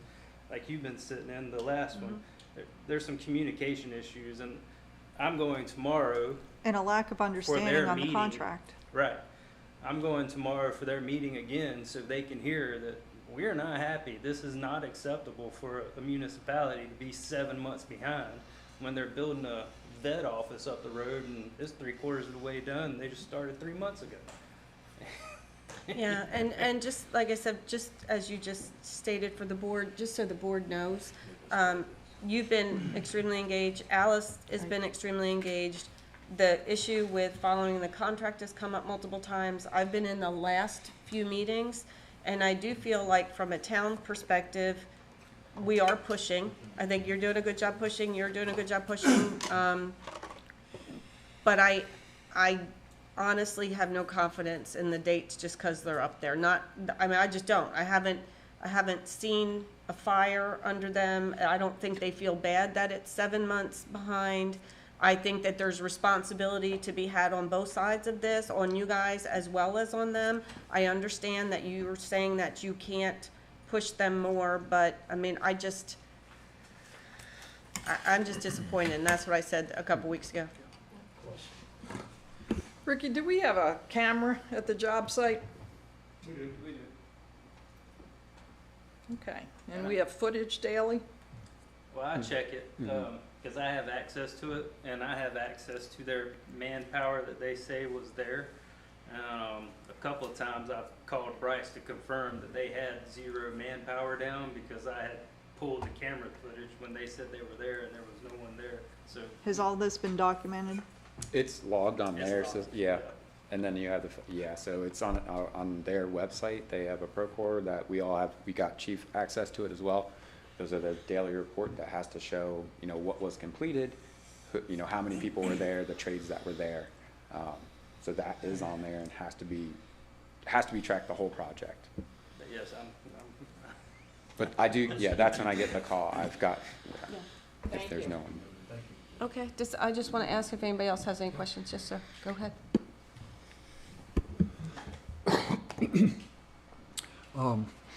Manager Durian really answered my question about the penalty component of the contract, but I think it's the same situation we've seen with other contractors to the town. This company obviously has more contracts than it can complete projects, and apparently we didn't really, I don't know, in hindsight, did we find out how often this contractor completed jobs on time or not? I mean, that's kind of the question, but to me, it's the fact that he's got more jobs going than he can actually find workers to complete. So he's, it's like, pulling the hat up and seeing if there's anybody under it. Nope, not today, and they're over here under this hat. So it's a very big frustration for the town and for your company as well. Yep. I don't have any questions, but I'm just in solidarity with the rest of my board members that I'm very unhappy with this. Okay.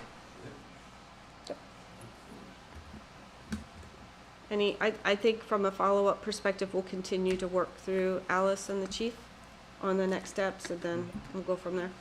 Yeah. We're happy to help in any way. We want this to go well for you. You have our full commitment. We have plenty of manpower. We can do whatever is within our contractual power to do so. Well, it sounds like the only outstanding item that we have from you guys, because you delivered the schedule, I don't want to say the only, but the next one would be whatever the Plan B is if we needed one. That Alice is still waiting on that. Okay, thank you. Yep, you're welcome.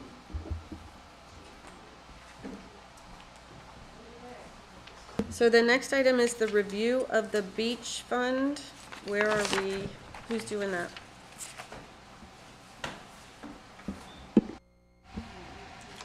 If you want to go ahead and start off while I catch up here. What page are we going to? It will be, SP, right after the CP had, what, 7 pages or whatever, it'll be right after that. It'll be the last 9 pages in the document. Okay. SP1, Pardon? should we start at SP1? Yes, Right, fine. It may have been, Pardon? I got it, yeah, I got it, yeah, yeah. mine I got it. fell out of it. Yeah, me too. We started off great organized. Okay, ready. Okay, on SP1, on the next page, it'll show you all the revenues, but this is summarized sort of like in categories, stuff that's going on at the beach. There's debt payments, the 2022 Bs and the 2022 Cs that are sitting there for debt, and in it, the transfers are out there that are so large. That is because of the delay in FEMA reimbursements that you all approved for those. That's the reason the budget looks so different, is because of that huge transfer. There's not budgeted anything for any transfers. So revenues over expenditures, you have more revenues than expenditures. So that future project of 458,188 is just setting in there to balance that fund based on the revenues that come in. So, I'm sorry.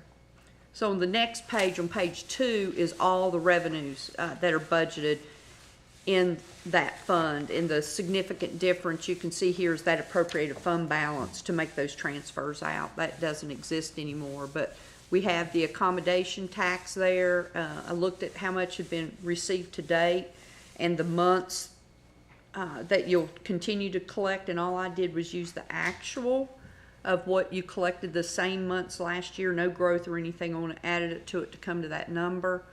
The ad valorem tax is like it was with Fund 10 and 12. It's based on the share, based on what the county provides. And then we anticipate hopefully getting that $150,000 from the county again. They changed the grant procedures. I don't know if they've released that yet, but that goes towards helping towards the debt.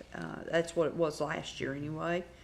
And then Deborah, that's gotta be a reimbursement. They can't prepay stuff. That's why they give us that money. So it's for their purposes, it's an expense we've already incurred that Okay. they're giving, just if you're mentally tracked. Okay, thank you. And then on this fund, as well as 12, the general fund, and of course 31, which is a separate capital project fund. We're not talking about those right now. That's the one that has the 11.5 million that I've been tracking, and as we're making payments on that particular fund, we're reducing that down, so that money's getting spent. But back to this one, I track and distribute the interest monthly, and this is mainly what's coming from the trust. You just don't earn anything on the checking account. So You might wanna tell them what the trust is. Oh, That's a state fund Okay. that we invest in. Onwassa does the same thing. That's where, so then you know it's a clean investment. that's right. It's a North Carolina Capital, or North Carolina Capital Management Trust. And the state treasurer oversees that, makes sure it's a safe investment tool. And so that is your highest earnings. I can just say that, like, a year and a half ago, you were probably seeing maybe $1,000. Now it's around $100,000 total, and it's allocated across all the funds that own some of the money in the trust, and I handle that completely. It's a massive spreadsheet to manage the expenses that are getting drawn down, but I make sure it's allocated appropriately. If a grantor or anyone come in, that they know that's happening correctly. Then Alice told me about the COATS program. We really shouldn't have budgeted revenue this year because it's ran through a third party and share costs, so we did remove that for next year. And in the local option sales tax, that's shared with this fund, and I projected it just like I did with the general fund. I will tell you, looking at history, the sales tax has not been budgeted correctly. I'm not sure why, but when I go look at your audits, you came in way over the budget, which is okay in a way, but if you really needed the money, you wouldn't have known you had it to spend. And what I've done, there's no big growth on it or anything. It's just whatever we've received to date plus the months from that we have actuals from the year before, and then I distribute it between Fund 30 and the general fund are the only two that share in the local option sales tax, and so that's how that's distributed. Okay, so just real quick, just clarification. So in there, we've got actuals through February, all right? And then your forecast is based upon what we actually received last year for the same months. Yeah, for the months that we haven't received, right. Because on sales tax, if you're always here, because the budget's so low originally, your original budget, we've amended it since then, but you'll wonder why the percent collected is so out of whack, which you wouldn't have noticed before because it was under budgeted. But right now, sales tax, we just received January sales. So basically, your June sales, you don't even get till September. So there's this long delay. So it's coming in, but to be conservative, I match it month per month because that's typical, either summertime spend or there's been a storm or something disruptive. And to me, it's the most conservative way to do it is match those months I'm missing with what most recently happened. Okay, just real clear though, it comes in monthly. Yes, it does. It's just a trailing because it's paid to us by the county. So, or is it by the state? By the state. But so if you're looking at 12 months, you're going to get 12 months of cash. It's just that January's cash may be October's number. Right. Okay. Right. It's But a it is delay. coming in, every month we're getting something. Yeah, so basically, July through September, every year, you have no sales tax in your current year because it's accrued into the prior year. Got it. So you have 3 months, and everyone's wondering, gosh, what's happened? Lots of times if they're looking at, and that's the reason it's a little odd for sales tax. Good. And then we looked at parking revenue and kept that the same. The vendor didn't, I think, if I remember right, didn't say there'd be any type of change. I touched base with our parking vendor. He recommended that we carry the same numbers over from last year, so those revenues that split between the general fund and the shoreline protection fund remain flat. I agree. So I'd like to see if our parking vendor can give us a breakdown of revenue by day. A day? Mhm. Every day of the No, every day? like- You mean Monday through Sunday? Yes. What are our peak days? Yes, and our low days, yes. Okay. Holidays.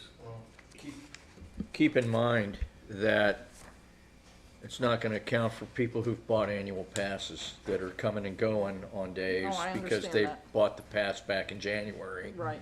And they're using it all year. and Yeah, I'm looking it's at not- daily use.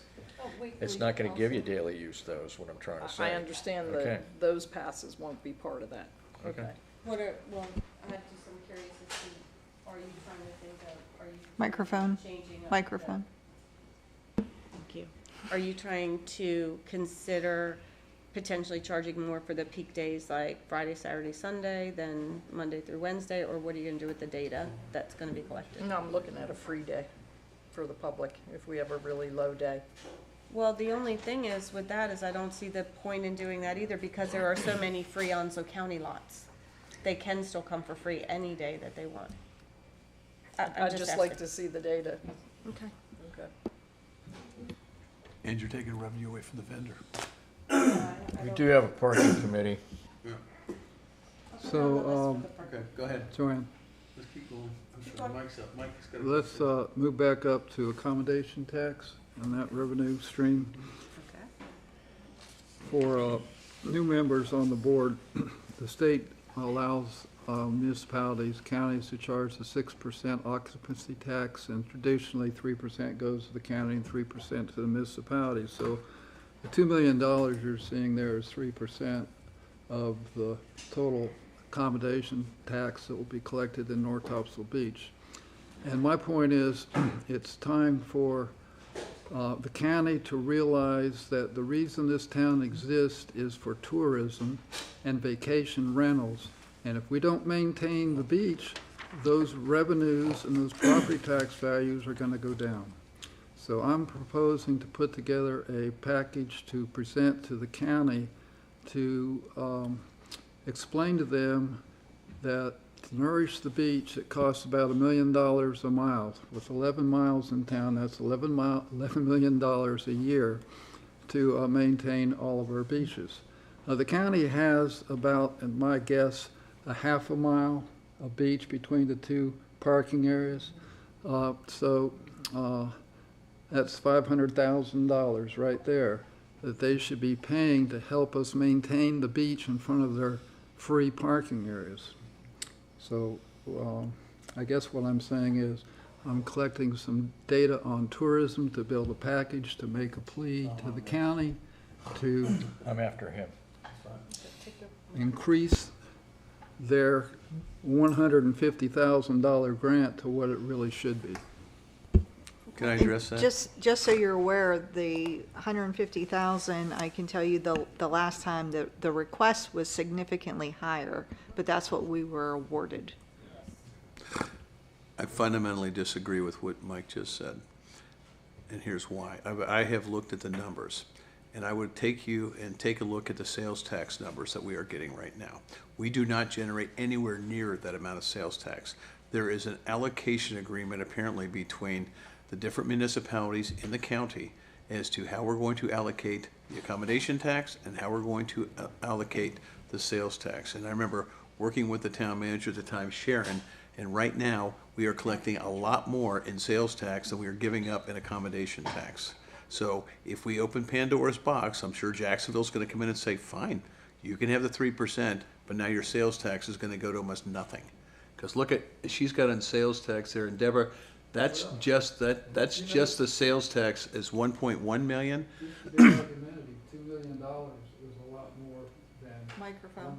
That, Mike, that's just the sales tax that's here. In this fund. In this fund. There's sales tax in other funds. Now, I'm just telling you, I've looked at the numbers, and the numbers right now are to our advantage. And Tom and I went through this a lot because he and I came into the same thing. Why are we not getting the 3%? And the answer is because there's an allocation agreement as to how sales tax and accommodation taxes are being allocated. Tom, if you want to add something. Well, first thing is, Mike, I'd really like to agree with you, okay? I'd really like to agree with you, but to Rick's points, and just from a historical perspective, having been on the board off and on since 2011, we are getting our sales tax through a blended distribution. And I think that we are the only county in the state, and Deborah might know this, that is engaged in a blended distribution between per capita and ad valorem. And it's going to go away if we rock the boat. I mean, and to Rick's point, it's going to go away. And you know, one of the things we did to try to offset the fact that the county keeps their 3% and then gives it to us through grants and other ways. The way we tried to get their attention a number of years ago was through the paid parking. Okay, and we did. And we did. We got their attention, and I think if you look back historically, you'll see that not only did we get their attention, we got some more money out of them through, you know, grants and whatever, from their 3%. Yeah, and plus the fire. And you know, I'll be the first guy to wish that we had the situation here with the occupancy tax that our two neighbors to the south on the island do, but we don't. Right. And we're not going to get it. And if we Open that box. yeah, we're going to open up a box and we're going to lose that sales tax. And you know, final point on it, Rick has done a hell of a job with our relationship with our county commissioners and folks up there. Okay, and you know, and he's done a lot. He goes to meetings, takes time to drive up there and all that. And it must get old after a while, I'm sure. But, and you know, we've got the county commissioner chairman now on Shoreline Protection Commission. He shows up regularly, he participates. We've talked to the county about rejoining North Carolina Beach Inlet Waterway Association, which is significant because they're the only coastal county that is not a member, okay? And so things are really going well, and I get where you're at, and I'd really love to support what you're doing and your point of view here, but I really think we need to be careful. And Just, with if that, I I'm could gonna- just point out something, because Tom and I started at the same way, getting the 3% back. Mike, under the general fund revenues for this year, $2.96 million in sales tax, which brings total sales tax, we're getting well over $4 million. And we're giving up 2 in accommodation tax. We do not generate $4 million in sales tax. Right, and like I said, Tom and I started exactly where you are on this one, saying we want the money back. But again, and Tom's point about it's gotten funny with those guys, because when I came in the other day, Roy said, well, good thing you're here, because I don't know if we could have a meeting without you, because we're the only ones that are there for every single one of their county meetings. But I went the same place, Mike, you and I were in exactly the same place on this until I looked at the sales tax revenues, and we don't generate $4 million in sales tax. No, when they pull the plug on the sales tax distribution, We're gonna lose millions. that will go after the 3%. Point made. Okay, there's been a lot of discussion on that. Is the board in consensus to just leave it for now?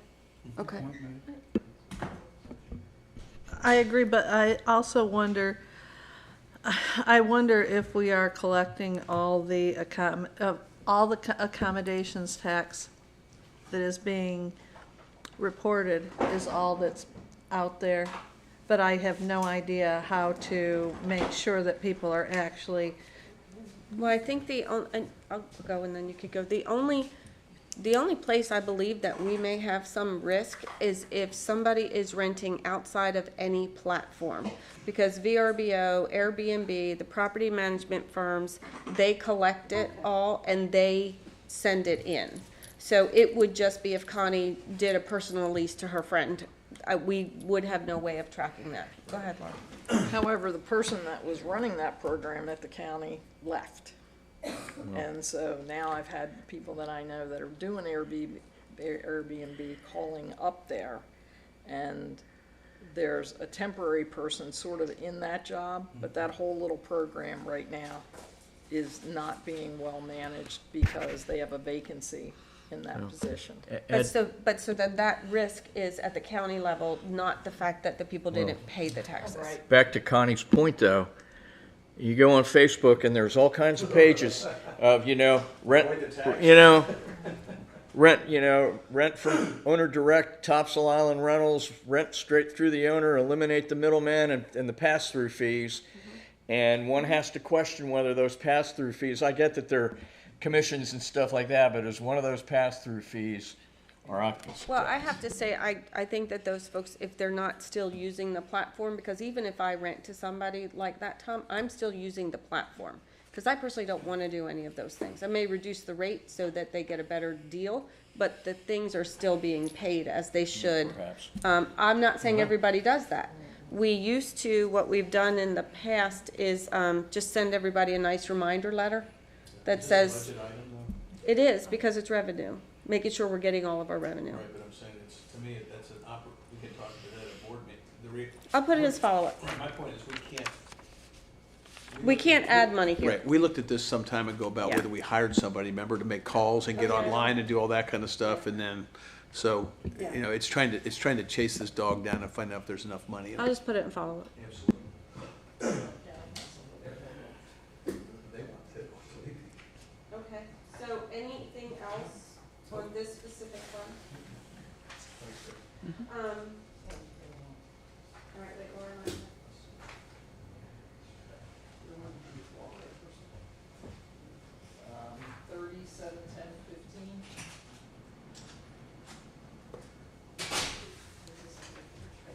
The Dune crossover, it's page 3 of 9, is that what you're asking about? Okay. That was the next page if we were gonna go over all those expenses. Mhm.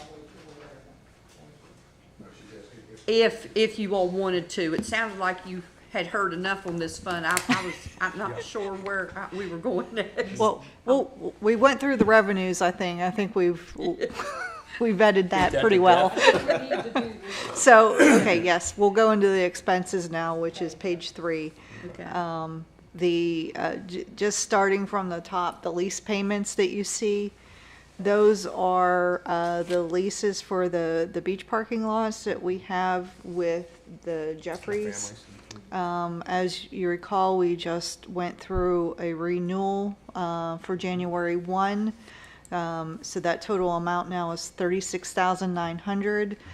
We had a significantly higher number budgeted, just because we had no idea on where we were going to be able to negotiate those leases to. Luckily, we were able to keep them the same rates, so we had a significant cost savings in that area. The beach lobbyist contract, this is the contract for the lobbyists through the Topsail Island Shoreline Protection Commission. This is for our portion. Each town pays a portion. So if you look at page 5 of 9, you'll see that expansion and breakdown. It's split between Ward and Smith, and then who's got Maynard Nixon. So you can see what the total costs per lobbyist is for that line item. And those are all contracted expenses. Beach access maintenance, 371012. This is where we have expenses for the portable toilets that are at each of the beach access locations.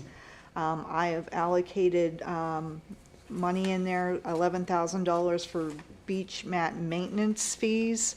We're waiting, if you recall, we put in money this fiscal year to roll out and purchase new beach matting to improve accessibility.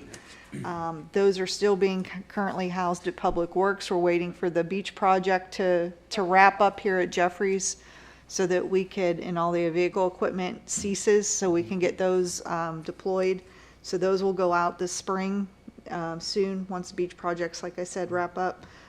So I've allocated money in there for maintenance. Public Works will check these, of course, daily, do basic sweeping off of, but every so often, those mats do require someone to go in with a tractor, roll up the entire mat, re-level it, and restake it. So that just, That was not a small feat for you to be able to do that. no, that turned into quite an endeavor. Did you have balloons included in this that you'll want? Okay. Also, we put in a little bit of money for any CAMA permitting that we have to put in for, beach signs, and crossover maintenance, $100,000 allocated for maintenance. You'll see in maintenance, and I think, Laura, where you want to know what's going into the beach crossovers with replacements potential, or Well, I see what the plan is. 40,000 in the proposed budget there and 100,000 on 5 of 9, so I'm not sure, what's our total? So we've got, let me go to the other, So on 3 of 9, we're showing 40,000 there, and on 5 of 9, I'm seeing 100,000.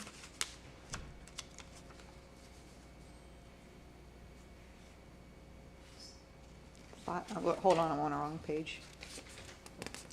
On 6 of 9 has that 40,000, I think you're talking about. Is that correct? That account number 15?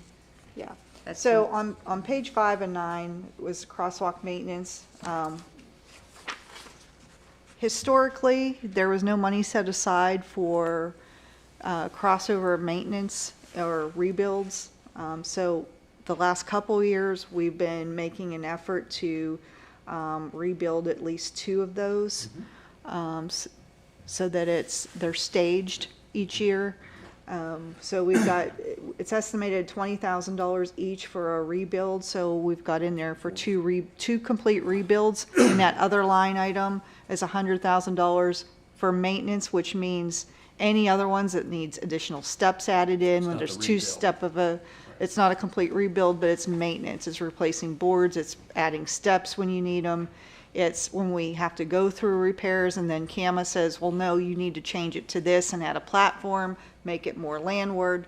It allows us some room to do the repairs that are needed. Those two are additive, not, Yeah. one is not in the other. Is there a backup spreadsheet that shows all the beach crossovers, what maintenance has been done last year, which ones were replaced, and which ones are on the docket for replacement as a planned maintenance cost? I had a contractor go through and do an assessment last year of all of the beach accesses, and then he was asked to go back and look at those again after we had PTC 8. So yes, all of that has been updated, and we've been tracking what's been replaced, yes. So in total, how many are we replacing this year? Do we have the plan for? Just 2? Yeah. And which ones are those? We replaced the one at Porpoise Place, and we replaced, we actually did more. We replaced the one at Porpoise Place, and we replaced 2 on Topsail Road. So that's in current budget? Mm-hmm, What, yes. What are the planned replacements for next year? Well, I had the contractor go through, exactly. I had the contractor go through after PTC 8, and because there's been so much change, we'll go back through that list and identify which 2, and he's going to look at them again even before I say, we're going to for sure do this one, whether it's just say, one on Topsail Dunes and one, yeah, it's going to be based on, because the conditions change almost constantly. When we get if we get a king tide, I mean, a king tide took the one at Porpoise Place out. You've done Marina Way a couple times.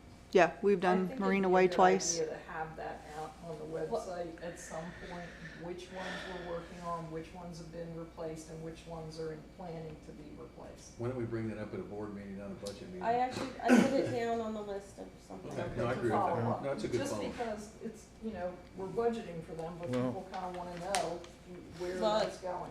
The problem is. But that's it'll always change. subject to change. That's the, It's fluid. yes, very fluid. I'm gonna take an opposite stance here, and then I hope we can move on, but my gut tells me we're really starting to micromanage the manager's tasks by getting down this far in the weeds on something like crossovers. The board's tasked and responsible for setting policy, the policy's executed through the manager and utilizing her staff, and I think that's a manager function and a staff function. And that's all I'm gonna say about it. That's it? Thank you. Did we get to 30/20-07? Which Oh, one? the I'm IS sorry. project? Yes, this, no. But we can go there. So 372007 is the New River EIS project. This is a number that I plugged in, 147,500. These are expenses that you pay to Dow Corning and Associates. That's the engineers for the EIS. This is something that we've just received, and the committee, which is comprised the mayor, mayor pro tem, and myself, are currently reviewing. They're asking for more money. The Army Corps is asking for the town to adopt a new schedule. But we've just received that information, we're reviewing it, but I wanted to plug that number in as a placeholder since I have it in hand at this point. That's fine. It's not saying we're moving forward with it or No, but committing, the- I'm not, Yeah. it's a placeholder. We have already paid this company $500,000. And they're 8 years behind schedule. Right, but the Sounds like a intent, fire station. the intent of today is just to have the budget line item as a placeholder, and then we can Well, it's our discuss first shot at this stuff. further, yeah. Okay, so.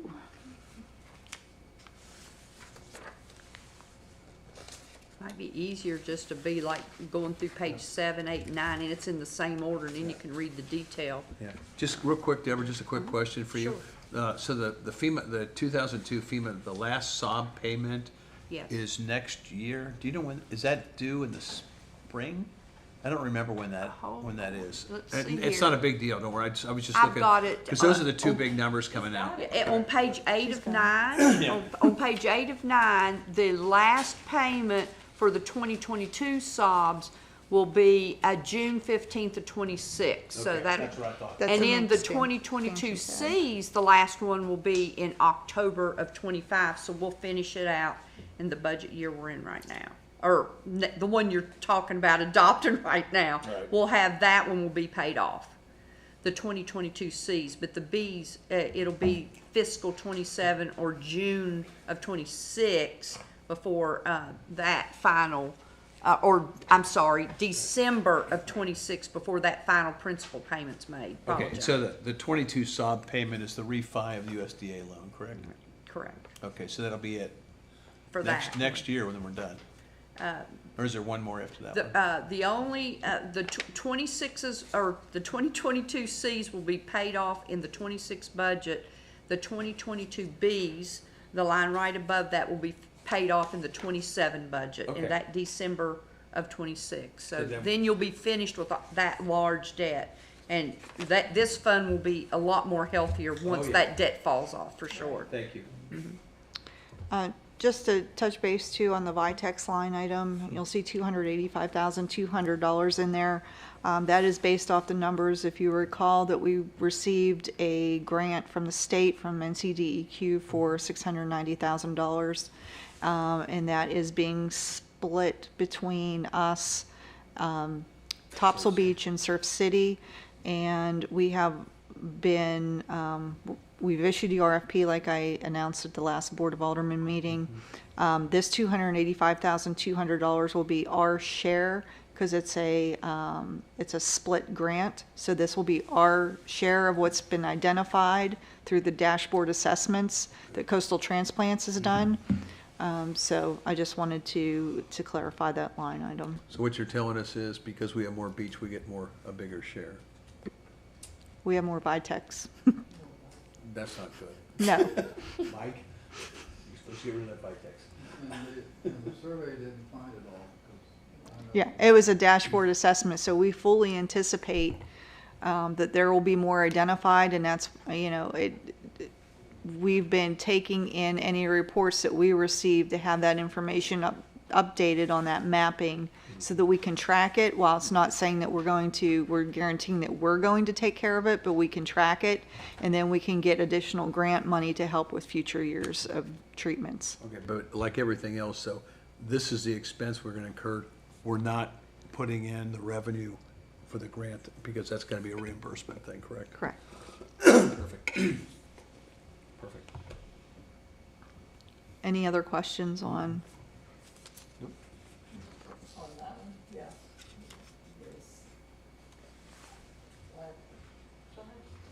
So on the sandbag repair project, do we have is that a placeholder, or do we have a location for that? That's the revetment, which goes back to the revetment committee. And that's been a pass-through each year of $200,000 that's there, but it's been, So It's in the is agreement. that- it's in the agreement. It's in the agreement. Contractually, it needs to. Does it need to be there or in the contingency? No, it needs to Because be it's called actually, out. it's It's actually called set, out. it's in the Okay. contract. It's a settlement agreement. It's a settlement agreement. Any other questions?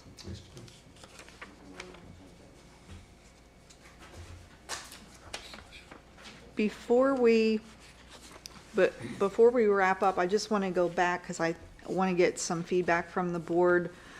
We didn't go through every single general fund line item, but in the governing body where you allocate money each year for agencies like Ocean City and for the Greater Topsail Chamber of Commerce. I did receive requests in for contributions to those agencies again for this fiscal year. The Greater Island Topsail Chamber of Commerce has requested $3,500. So that has been included in his proposed budget, so I just wanted to make note of that and get some guidance and feedback if you want to leave that in there or if you want to amend it in any way. Personally, I'm okay leaving it in as a placeholder, and I believe as we get through more detailed discussions on the budget, that may be one item that we're gonna have to potentially reduce. Ocean City. Does the board, are you okay with that? 100%. Chamber of Commerce? Absolutely agree. How much was it for last year? 3,500. 2,500. I was gonna say, I know yeah. That's when the budget, did we cut that even beyond the 25? You left it in last year, this Okay. year. All right. How about Ocean City? Ocean City proposes 10,000. Is that what we gave last year? That's the same amount that you gave this year. And I think our discussion as it related to those two specific items, if we're donating money, for lack of a better word, that the board would prefer it be directed towards Ocean City. I believe that's what we had concurred last year, Mayor, but could you do maybe, or I'll do it if you want, because I talked to their HOA people, or you're closer to them. They had to repair a beach crossover. Which HOA? Ocean City. Oh, okay. Okay, and the county was allocated them, I think, 10 grand, which is not enough to fix what they want for their beach access. It's the one between them and, what is it Stump Sound? What's the one that's Yeah, the Stump group Sound. there, right? But as Mr. Chestnut? Chestnut said, those people think in there that it's theirs and it's Ocean City's private one for the homeowners in Ocean City. Okay, so they have to repair it themselves. And when I talked to Mr. Chestnut, the money coming from the county was not going to be enough. So maybe we could follow up with them just to find out how much money they need. Because if it's going into that crossover, I have absolutely no problem with giving them more money for that, because they do not have the money in their HOA to pay for that kind of stuff. I mean, I certainly, and it'll be at the direction of the board, I don't have an issue asking, but certainly. It's a private crossover. It is. It's an Ocean City private. It's theirs, right? Yeah. That's what I'm saying, and it really does open, No, I would not say we're giving it to you for the crossover. What I would say is, A you've asked donation for towards money. Ocean City. Right, Yeah. right. So what makes sense? what I he's think we saying ought to is, support if last year we gave them 10,000 for the Jazz Festival, if we give them 10,500, just additional help with the Jazz Festival may help them be able to. Offset other costs. Offset other costs for their community, but I don't know. Cash is fungible for them. They don't really care. But for today's purpose, let's just leave it in. And Leave it 10 in. are you okay with that, Alice? That was Yeah. clear enough? Yeah, I'm good. That's mine. There's mine. I'd give them the 36%. Do you need any other clarification, Alice? I'm just gonna quickly run through what I have as follow-up items. Okay? And I'm not saying that these are items for the next budget meeting either, because Alice will be able to, I'm just gonna send this to Alice, but just making sure I didn't miss anything. So Rick brought up the location of the budget funds for crosswalks, where should they be? Also the same conversation for the boardwalk expense at the park, just making sure we have them allocated appropriately. Laura was wondering, we know we have a snowflake budget. Do we need to potentially add additional snowflakes to it? I don't know how much they are. 1,000. I want a mermaid. You want a you're not getting a mermaid, no.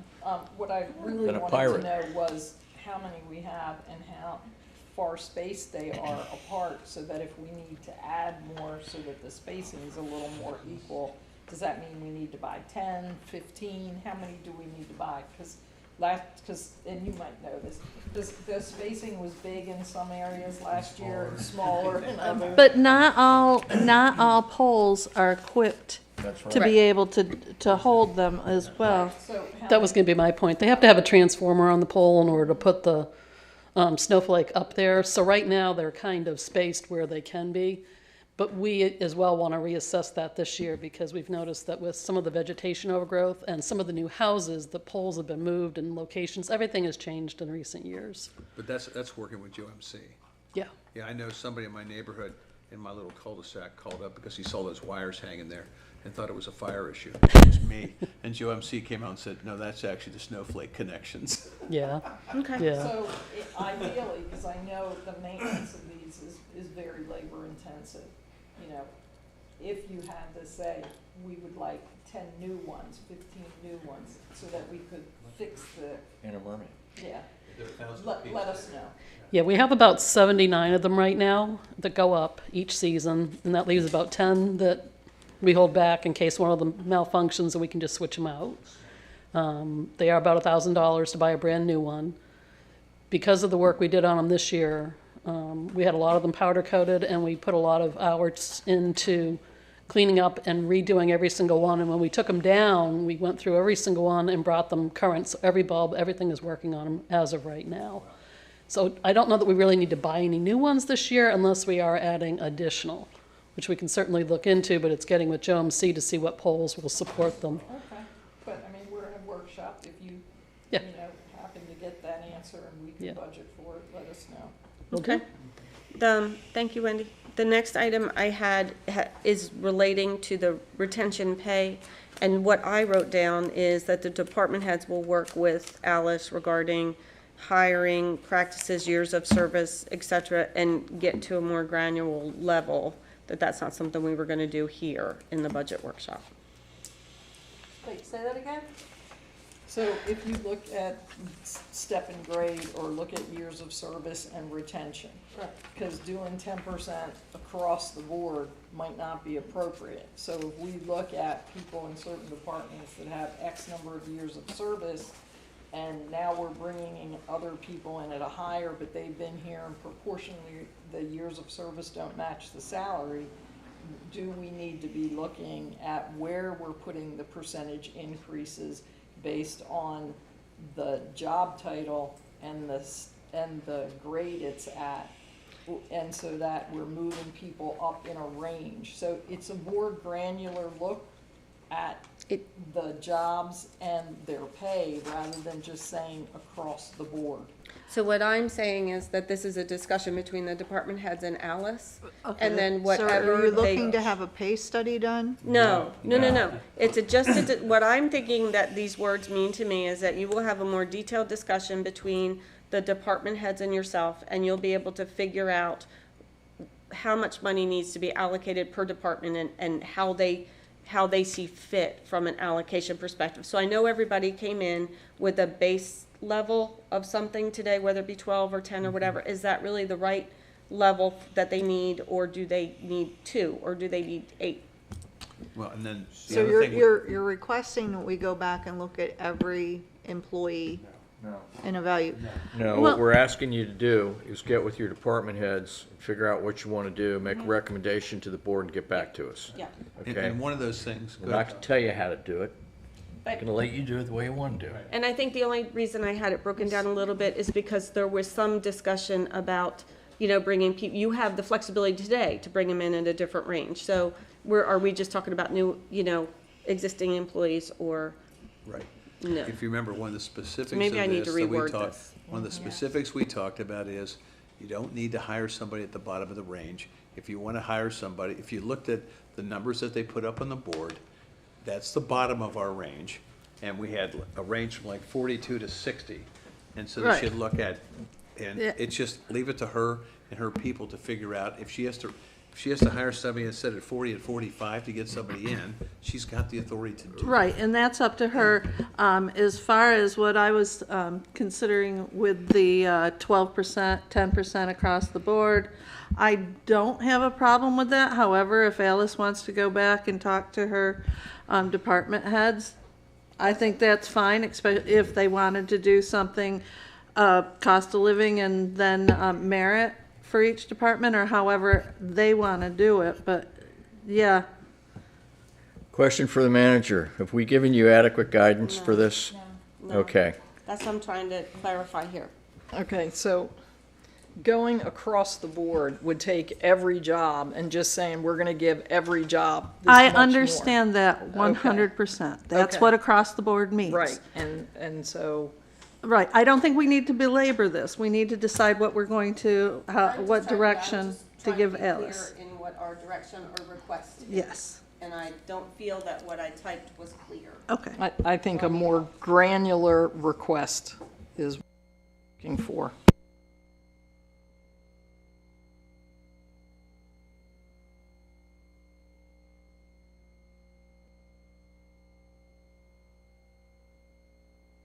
What does the board want to do? That's what I'm thinking. Let's just, I don't think the Just go board down knows the- what they want to do yet, to be honest with you, and maybe we need more time to mull it I around think amongst that's what I'm- ourselves until the next budget workshop and come back prepared to discuss. Each of us give our recommendation yeah. I to think- you. Yes. Okay. I think that's Good? Right. most appropriate. That's fine. One other comment. Can I, just real quick, I have zero problem with putting this as an amount in the budget for retention, okay? And having a number in there that we have in the budgets for you to use for retention without getting into all the details of who makes what or whatever else, because then you'll have the flexibility to come back to us, whether it's a month from now or 6 months from now, as to what you want to do. You should not have the pressure on you to come back 2 weeks from now and tell me how much everybody's going to get paid. So board to review requests.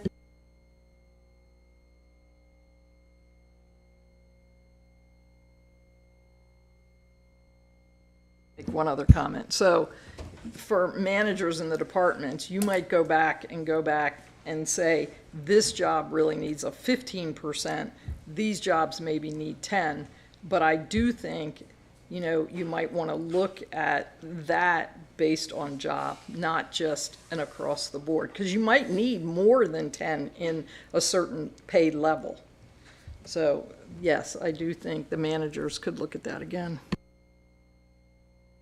The next item I had was to potentially consider the training reimbursement policy if people don't stay long enough. And again, I just took down the follow-up, so I'm not saying they're all required for the next. Right, I know, but it was an item, so I wrote it down. Laura had asked about the e-check module, and we had discussed how that no implementation or purchase would happen on anything like that until we have a new finance officer. I had put on here for the parking committee about the request for revenue per day from the vendor. I put on here, do we need to do anything with the collection of taxes on vacation rentals? Again, I don't believe it's a budget item, but it was a discussion, so I just put it down. Can we get a list of the planned crossovers and replacement? And Alice had also, you know, that is a day-to-day item, that just depending on the weather, really. Dial Cordy we have as a future discussion item. Yeah, And then I have the fires. all right. Yeah, I don't want to, I'm saying discussion items, not follow-ups. These are just items that were discussed today. And we can go through it together and see if there's any that are actual follow-up items for. Well, these are the, Thought too. no, some of them are just discussion items. I just kept the list kind of going as it was discussed because they were left as open-ended. The dial Cordy is a discussion item though for the next, we'll have to figure that out for the budget. That's, Yes, yeah, it is. yeah. And then I just had the fire station update. That's it. That's all I had. Do we have a motion to adjourn? Motion to adjourn. Hold on. We need to talk about our next session. The next meeting that you have scheduled on Monday, does the board want to have the second meeting that is scheduled? On Monday, Yes. we've got one also scheduled for Wednesday. Right. That's it. Monday, Tuesday, Wednesday. So I would like to ask if staff needs more time before we get back You're gonna need more together. time than Monday. I kind of think that too. So, because today's Thursday, do we need to give them Monday off and meet on Tuesday? Alice? We got budget meetings scheduled Monday, Tuesday, and Wednesday. Scheduled on the 14th, 14, 15, which is 16. the overflow day for today. So if you feel that you need that, we'll. No. No, I don't think we need that. Want to do So then the 15? next one would be scheduled for Tuesday, the 15th. Right. Okay. And then if we could, Mayor, would you mind, since you were the one keeping the notes, being specific with Yes. Alice as to what she actually, because Yes. there's a lot of stuff we talked about that are not follow-up items. Yes, All right. yes. I mean, because I think you're gonna narrow down the discussion stuff to about this much for follow-ups. I believe that's correct, and I'm gonna do that before I even leave this room. All righty, Okay, so we're getting back together at 9 AM on the 15th. tax day, 16? 15th. 15th. So we're not 1-5. meeting on Monday, which Right. gives staff the 11th and the 14th to then be ready for the 15th. Monday was a backup day for today. Right. Overflow day. Yeah, I'm gonna take that off my calendar, good idea. All right, and then do I have a motion to adjourn? So moved. Do I have a second? Second. All in favor?